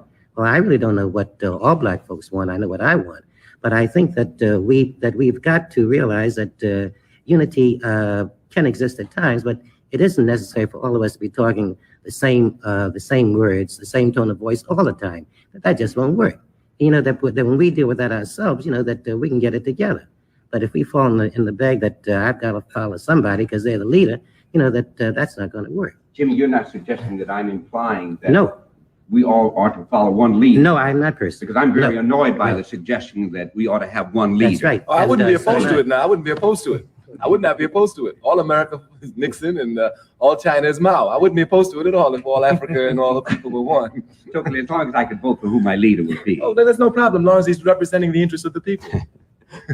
No, but I can vote for him also. Still. Yeah, you can vote for him. You can vote for him. But what we've seen, for example, in the electoral politics, how jive it is. Because we've just seen that Nixon has been elected because of maneuvering and tricks and a lot of nonsense. We've just seen that. So what I'm really talking about in the vote is the philosophical aspect. I understand. I'm really saying that I'll have some actual choice. But I'm you not will. contrasting this with any other system. I know you will, because the reason is America always makes it look that if you have another system, you won't have these freedoms that America has. Freedom to vote, freedom to do this, freedom to do that. Freedom to starve and to suffer. Exactly. I was coming to the rest of those two. Thank you. All right, may we have the next question, please? The name is Diallo, Diallo, Mahmoud, Mahmoud. And I'm calling from Dartmouth College in Hanover, New Hampshire. And my question is to Stokely Carmichael, to Angela Davis, to President Nixon's special advisor, whom I cannot recall the name. Okay. I want to know how they feel about psychiatrist Francis Weston's theory of... Excuse me, would you be closer to $1.05 for the last 5 minutes? Okay, I will, please. Hello? Yeah. Could you let me finish my question before? Capitalism. Well, we have to collect for 5 minutes. You're not being charged for collect. Okay. What's that? $1.05. In Cuba, telephones are free. For those who have. Let's give it to everybody. Sorry about that interruption. That's okay. Diallo Mahmoud from Dartmouth College in Hanover, New Hampshire. And Francis Weston, who is a psychiatrist, had an interview with Black Journal about 3 weeks ago. And she has developed an attractive theory of black superiority of white people. Brother, would you just give me your question, please? Okay. And my question is, how does Stokely Carmichael, Angela Davis, and President Nixon's advisor feel about this theory, and do they agree or disagree with it, and why? Let me attempt to paraphrase that. First of all, for the caller, as I stated, President Nixon's advisor was unable to be here. However, Mr. Carmichael and Ms. Davis might want to respond. He's referring to Dr. Francis Welsing, who is a black psychiatrist, who says that white racism is due to the fact that whites do not hate blacks because blacks are black. Whites hate blacks because whites are not black. And that racism is a reaction formation to something that you can't be and can't have. And that the state of whiteness is, in essence, a state of genetic deficiency and a state of albinism. Well, first of all, I would say that in trying to understand what racism is all about, we have to look at history, because as in the other institution, racism is a historical phenomenon. And it developed in conjunction with the development of capitalism. If you look at this country in particular, you see that the whole ideological network of racism arose in order to justify the use of black slaves. The kidnapping of black people from Africa and the use of black slaves in order to lay the basis for an agricultural capitalism in the South, and then eventually in order to provide for the capitalist system in this country, a group of people who could be super exploited, who could be used as a reserve labor force. And I think it's important to recognize the fact that the reason why those who presume to be the leaders of this country have resorted so consistently to racism is because of the fact that it assists the ruling class to reap more profits. Let me just give you an example. If you look at the wage differential of black workers and white workers you have something like $21 billion. If you add Chicanos and Indians and Puerto Ricans and other people of color, you get about $28 billion. Now that $28 billion means a lot to the capitalists of this country. But racism also serves another purpose, and I think it's important to understand this. Racism is used by the rulers of this country in order to convince white people who are also, the masses of white people are also exploited. They aren't exploited as we are, and they are not, there is a qualitative difference in the sense that we are racially and nationally oppressed, whereas white people are not. But white people, the masses of white people are working people, and the fruits of their labor are robbed by the capitalists. But you see, when the worker is focusing all of his attention, the white worker, on black people, and when he thinks that the reason why he is now unemployed is because of the fact that there's a system which gives black people in certain industries job priorities, and when Nixon and all of the others are able to sick white workers on black workers, then they have created a situation where the white worker is not even going to think about the fact that he's being exploited by the capitalists.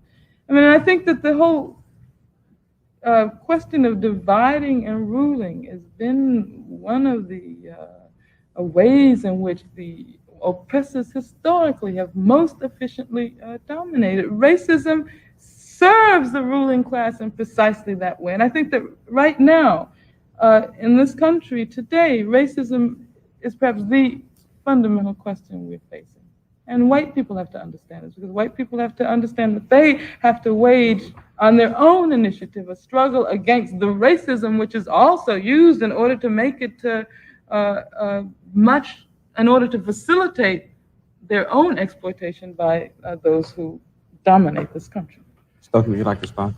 Well, I would say that I imagine that my sister Frances had a lot of examples and certainly documentary facts to back up her theory, and I wouldn't get into disagreeing or agreeing with her. What I would ask is, how do we destroy it? While that may be the major problem, I'll grant her that. Let's say that is the major problem. White people are able to enforce racism through capitalism. That's how they amass their power. And racism is really a question of power. That's all it is. It's whether or not one race has more power to inflict punishment on another. For example, if a white boy wants to lynch me, that's his problem. If he lynches me, it's my problem. Thus, it behooves me to build as much power as I can to protect myself against racism, and also to destroy the base that gives the racist the power reality to lynch me or to inflict power upon me. He amasses that through capitalism.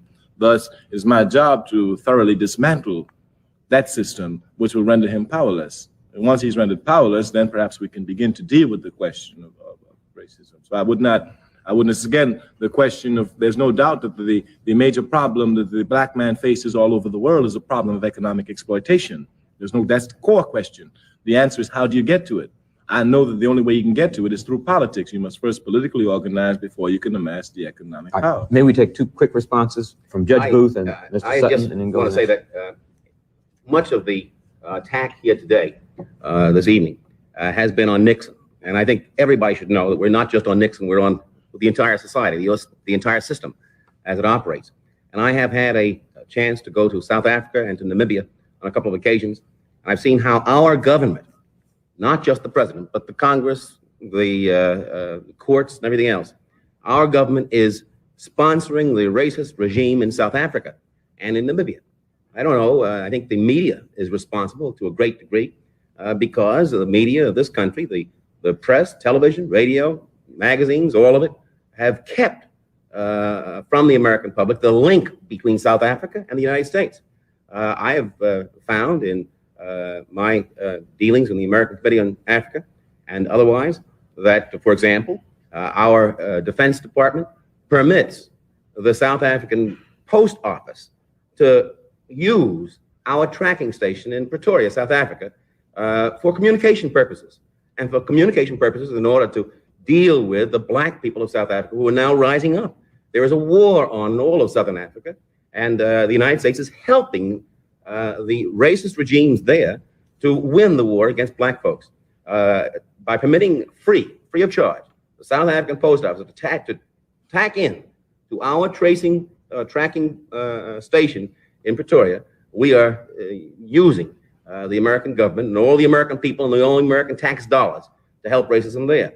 We likewise are sending ships, airplanes to Portugal so they can use them against black people in Angola and Mozambique. We're doing a great deal of these kinds of things. We're selling herbicides, and we're covering it up by selling these things to private companies, which in turn turn it over to the government and use them against black people in South Africa.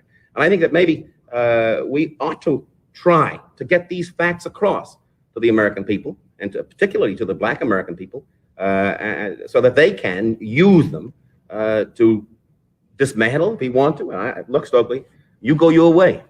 And I think we can go different ways we want to, but we've got to recognize we've got the same goal.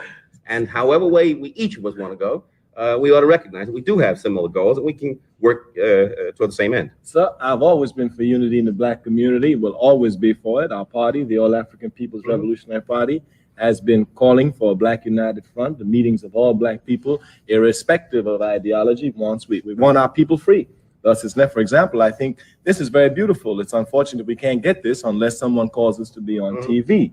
But I've always been for that. I learned that from Dr. King and from Malcolm X. The Newark Black Power Conference, of course, 67, and all the rest since then have indicated the same kind of thing. May we have a Tony, response from the Mr. question Sutton? I believe phoned in was whether or not one agreed with the philosophy that racism, white racism, is an anger on the part of whites because they're not black. I don't think that at all. I quite agree with my sister Angela Davis that racism is really a matter of exploitation. It's an economic thing, and whether it's in South Africa or South United States or Northern United States, it is a method of exploitation, and the exploitation does not really benefit the whites. That is not the white working class. Maybe I did disservice in, and I'm sure I did now, in recalling the theory, because what Dr. Welsing said was that race was the dynamic around which the political and the social system was organized to oppress blacks. Well, that makes a difference. Yes. That does make a difference. Yes, it does make a difference. Okay, can we have a short remark and then take the next question? Nelson? Yeah, my comment was on the same question. And I think it's important in terms of the solution or the approach to solving the problem, created by racism, that we come to some clarification again on what it is and where it comes from. And I'm referring to Stokely's comments about, that perhaps was not central. And I'm saying that you can't really devise a strategy to begin to deal with the problem of racism in the society without a comprehension of its source, because and why it's there, where it comes from, the motive forces that created it. And again, I think that leads us back to what Angela said as a point of departure, in our efforts to dismantle racism. All right.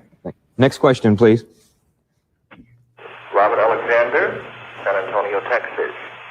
Is it possible to persuade existing black organizations to assign appropriate staff from each of these organizations to convene and develop for presentation a cogent list of priorities? Would it be possible, once this list of priorities has been developed, to utilize the network of organizational units such as NACP, Urban League, SCLC, CORE, so forth, and the black colleges in this country to verify this list of priorities as being relevant to our cause, and then to rally the blacks in this country to begin promoting the activities at the local, state, and national level to culminate as the national agenda by 1976, the 200th anniversary of the birth of our country. Difficulty hearing, I will restate his question. Is it possible to persuade existing black organizations to assign appropriate staffs from each of these organizations to convene and develop for presentation a cogent list of priorities? Would it be possible, once this list of priorities has been developed, to utilize the network of organizational units such as NAACP, Urban League, SCLC, CORE, so forth, and the black colleges in this country to verify this list of priorities and being relevant to our cause, and then to rally the blacks in this country to begin promoting the activities at the local, state, and national levels to culminate as a national agenda by 1976, the 200th anniversary of the birth of our country. Congressman Stokes, would you stab at that? I think the gentleman's suggestion has merit. What he is in effect talking about is coalitions within the black community itself. When we talk politically of being able to acquire a real political power, we talk in terms of coalitions where you put white people, black people, Puerto Ricans, Chicanos, white liberals, poor whites all together, and you, through this process, you acquire political power. And it seems to me that when you talk in terms of being able to form coalitions between the races, obviously you ought to be able to form a coalition within the race in terms of unity for the race. So I think the gentleman has merit and that it could well be explored. Isn't that what we've been doing through the Leadership Conference on Civil Rights? Although it's kind of failed, it seems, in recent years. Also in the Black Political Assembly, and there are other attempts that have been made.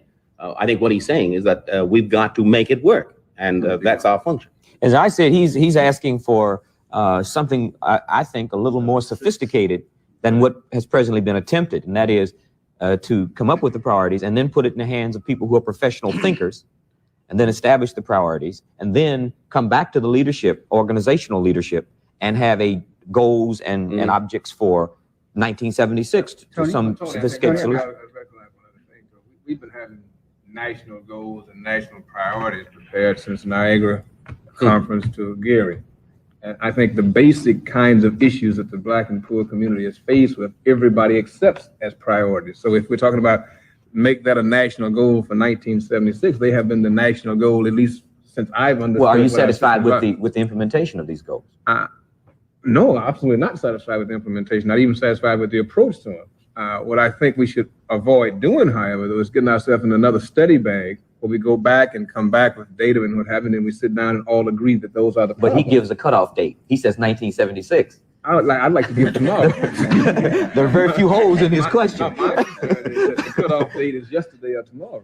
Well, in terms of realism, we have not solved our problems to this date, and he's asking for black leaders and black organizations to give him some plan and give him some date for completion of this work. Let me address one very important point, though.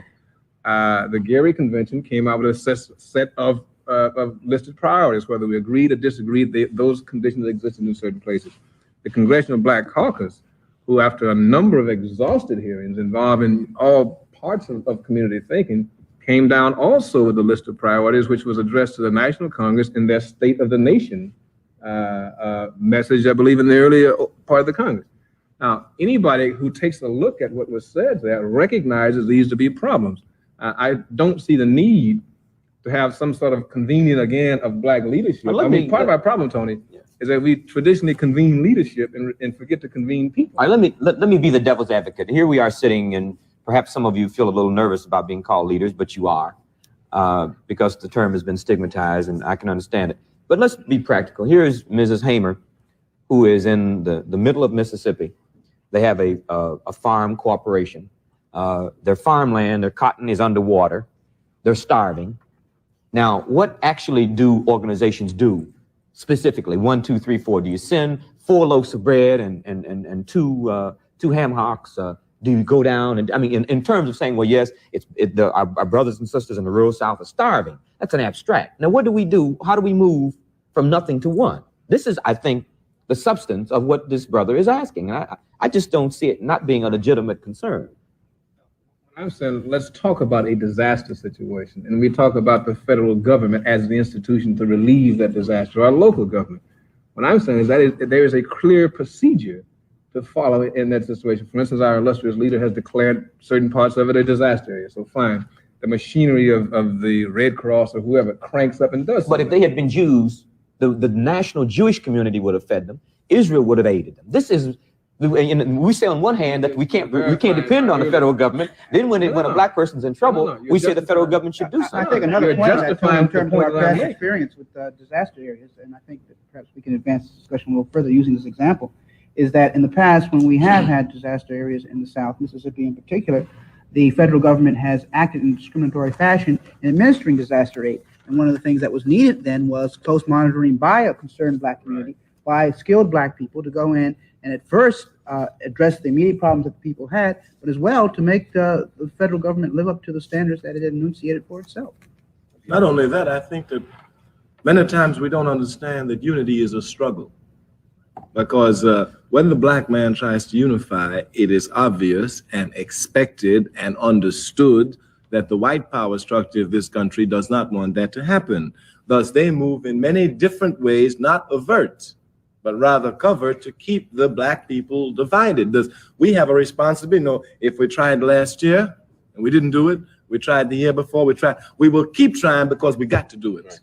We got to do it. What is the alternative? And the other question is that on the question of leaders versus people, it is just a simple systematic way of organizing. You represent the state, county, federal, municipal employees. That's a large number of black people in this country and other people, okay? But large number of black people, undeniably so. You represent that sector. Brother Nelson represents Yobu, which is an organizing group that's all over the country. That's a sector that he represents. The Honorable Percy Sutton, our brother here, represents Harlem. That's a fact. Brother Stokes represents a constituency in Ohio. That's a fact. If these people sit down and come together, they will create an atmosphere in which your constituency, his constituency will now be inspired to come together. Thus, we have to understand what it's about. Just bringing the leaders together is to set an atmosphere of unity. Because when your constituency, when Brother Sutton's constituency, but Brother Stokes' constituency, look up to those who they see as national leaders, they see them divided. Thus, it demobilizes them. But if they saw us in constant contact, they would be inspired, and thus we would speed up the process of organizing the very people. Just one second. I think, but it's important we understand. I was not saying. Could we make our remarks short? I was not saying that leaders should not come together. My concern is to not become bogged down in 4 or 5 years of trying to determine priorities. For instance, when the administration came in with their wage price guidelines, more wage control, that was an instant kind of thing that poor people were confronted with. Not rich people, not doctors, not bankers, where interest rates, profits, but wages. I'm saying that we've got to be prepared to deal with that. For instance, the power hunks in the country immediately moved steel workers, auto workers, whoever was necessary to relieve the pressure from their people, they could move to get themselves exempted or excluded. We must be unified. It's not necessary to be unified. We must be powerful. All right, thank you. Well, you're going to get power from unity. All right. Brother Sutton, only way we're going to get it. Tony, you pointed out just then with regard to the Jewish community that had there happened within the realm of the interests of the Jewish community, that which happens, and you're mentioning in Mississippi to Fannie Lou Hamer, there would have been a different response. We're talking about monitoring the federal government in what it gives. And the Jewish community would have been talking about monitoring the federal government in what it gives, but also in themselves doing something. We have not reached that point in our development. And it goes back to what Angela Davis has said. It is all economic, because until we're able to organize ourselves in whatever movement we have, whatever philosophies we have, to move economically to structure the brother or sister is not going to listen to you or to any of us unless we can change the condition of his life, either create a socialist system for him or make his life better in the capitalist system. Would you accept the Nation of Islam as an example of that?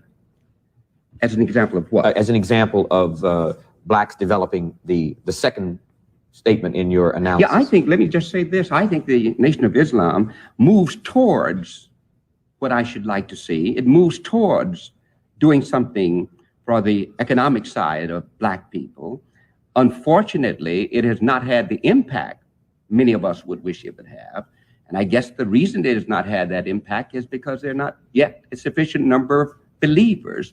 I think Charles and Mary Beard said many years ago, the problem with regard to the white work in America is that it was not sufficiently class conscious. I think the problem with black people in America is that we're not sufficiently class conscious. We still keep believing that we're going to make it in the system.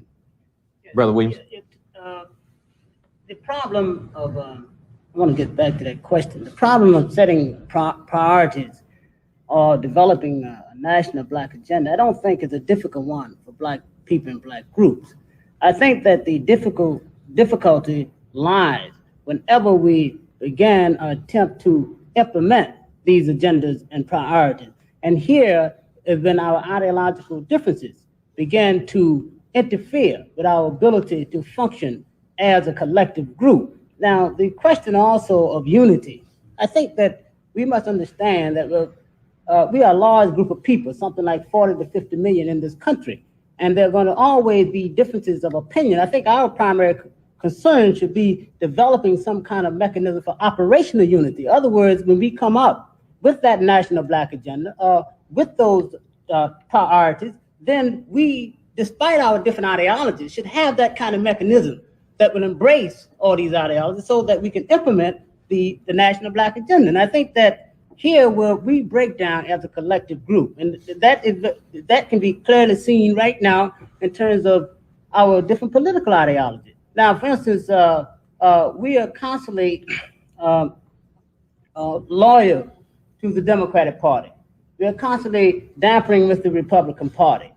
We are constantly, we are maintaining a permanent coalition with the white racist union that is one of our greatest enemies in this particular country in terms of keeping Black people out of the union and subsequently keeping them unemployed.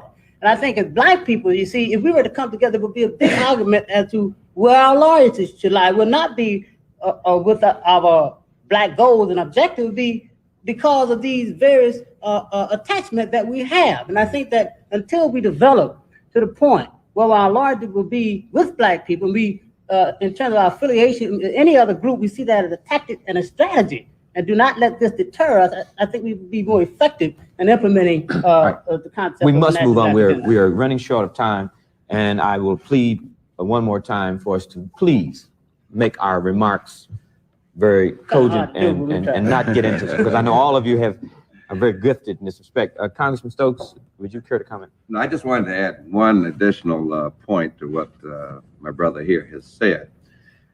Someone a few moments ago mentioned the Jewish people.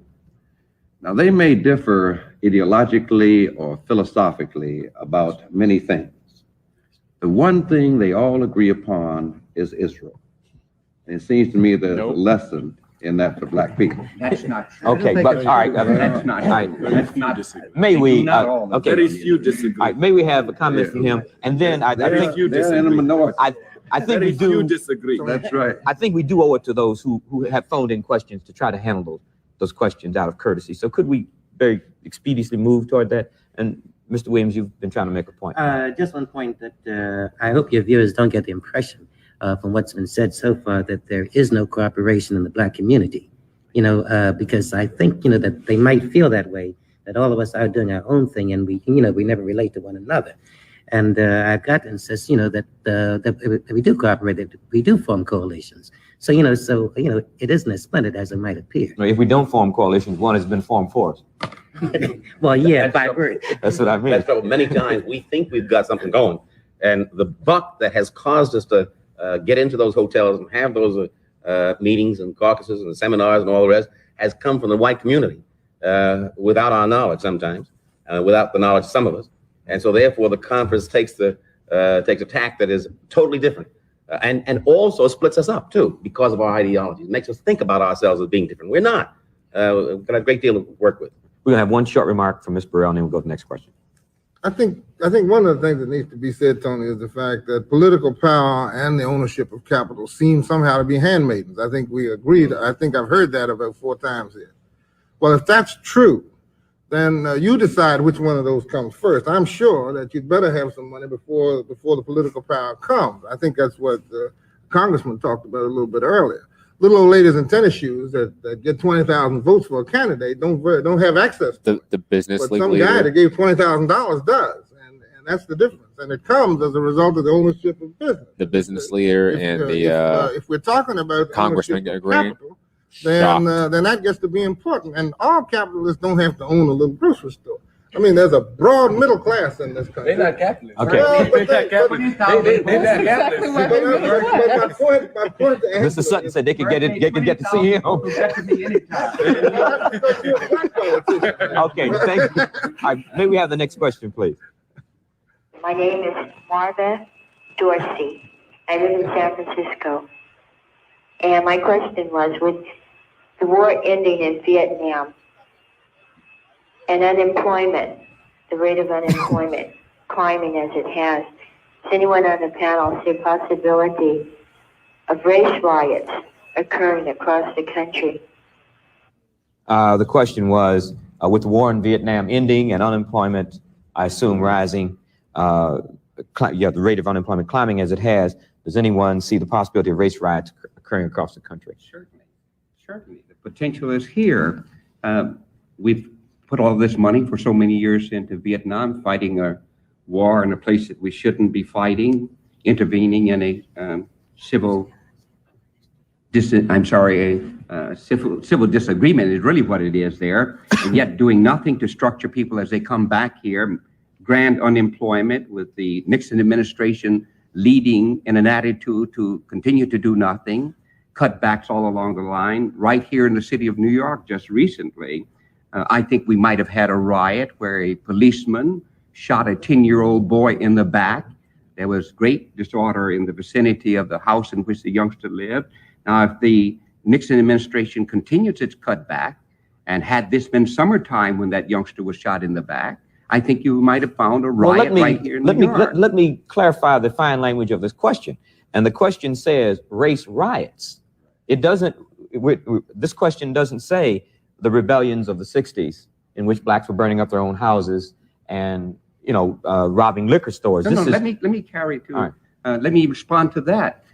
I don't think if we have riots again, I think blacks are much more sophisticated than we were in the early 60s and much more bold than we were in the early 60s. And I don't think the disorders are going to be confined to black communities. There are a lot of brothers and sisters who are much more bold than before who will carry the disorders, if we want to term them that, into the white community, to the downtown banks, to the where the power structure is. Yes, I think there's a grand possibility of disorder and race riots. I would hope not. Well, I think that we have a responsibility because no doubt the atmosphere is that we have a responsibility to construct that consciousness that will now rise and to guide it in whatever channels we see, irrespective of whether we say we're violent or nonviolent. I think we do have a responsibility to try and channel that. Right, because while we can agree on an increase in racism, I think it would be inappropriate to draw the conclusion that will manifest itself in race riots. And in fact, there are many different becomes forms. Our responsibility to work to make sure it does not. Let's see if I understood the question, whether there was a possibility. Yes. And my answer, yes, was a possibility. Well, I agree with you. As related to unemployment. We have an obligation. Right. Of course we A responsibility to channel it. Now, it can take different forms. All right, gentlemen, It's things that I really don't understand about that war, because I've never seen the war end and people still shooting. I don't understand that.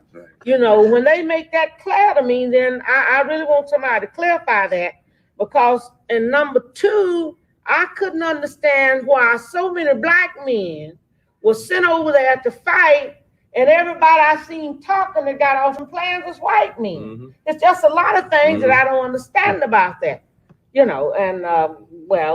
This is enough to make people upset, because that upset me.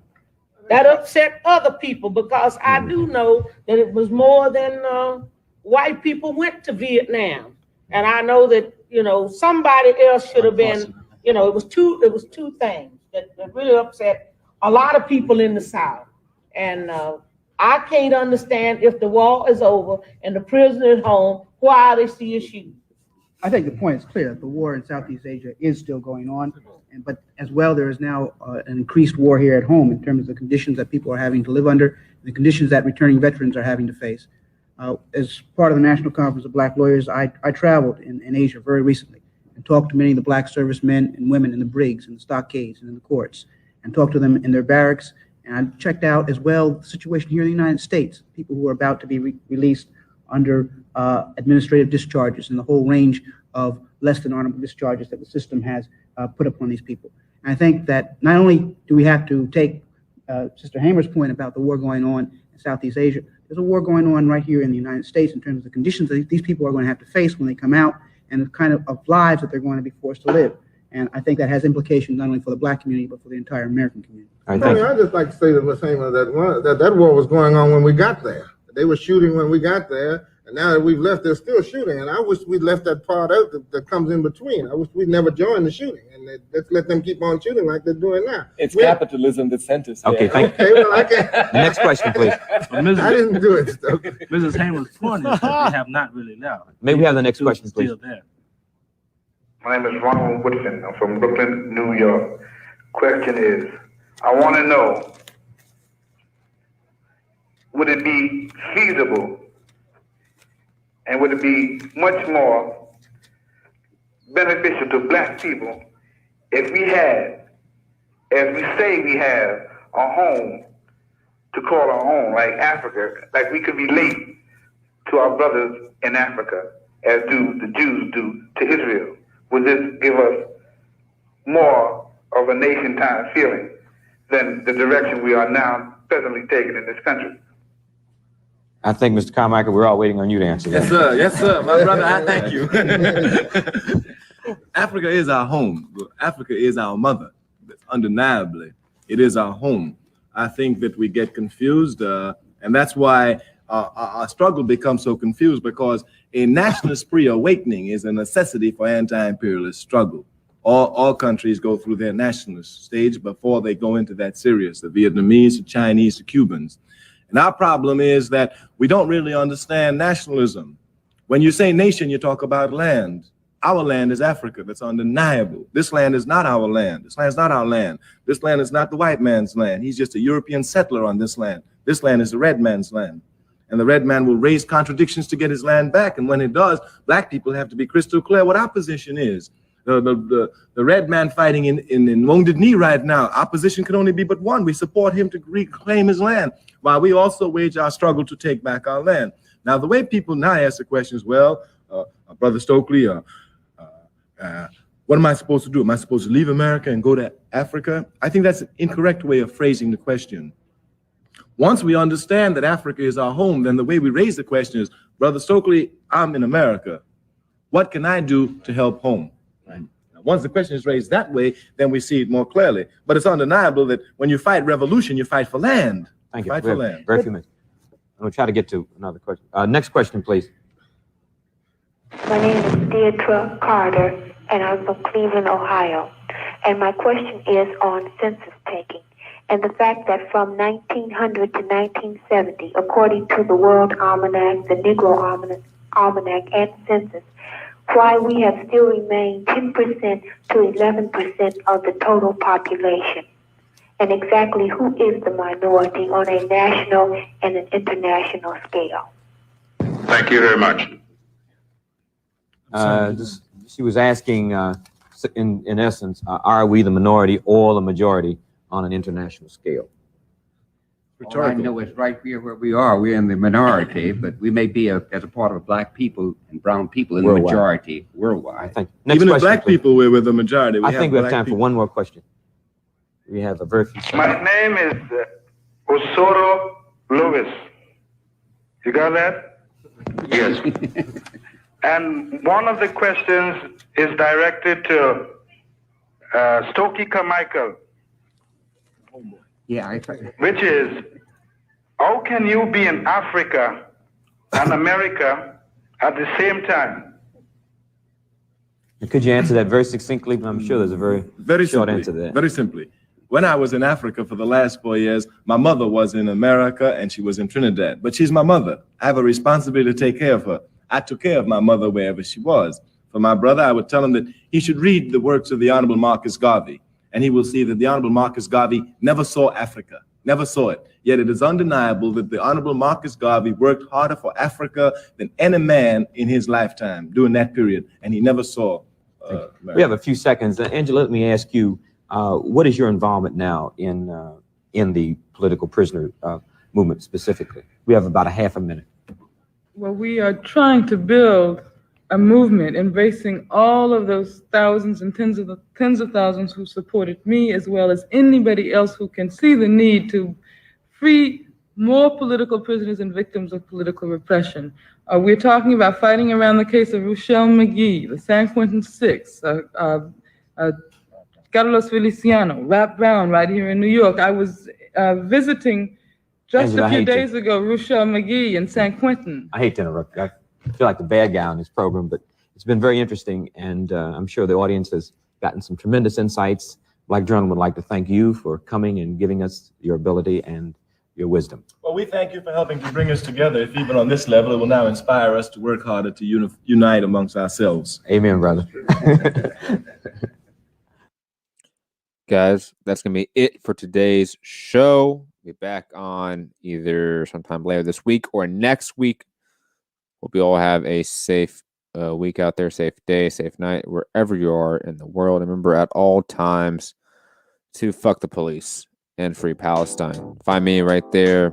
Links below in the description if you want to support the show, and follow us on any platform. Have a great day. Peace.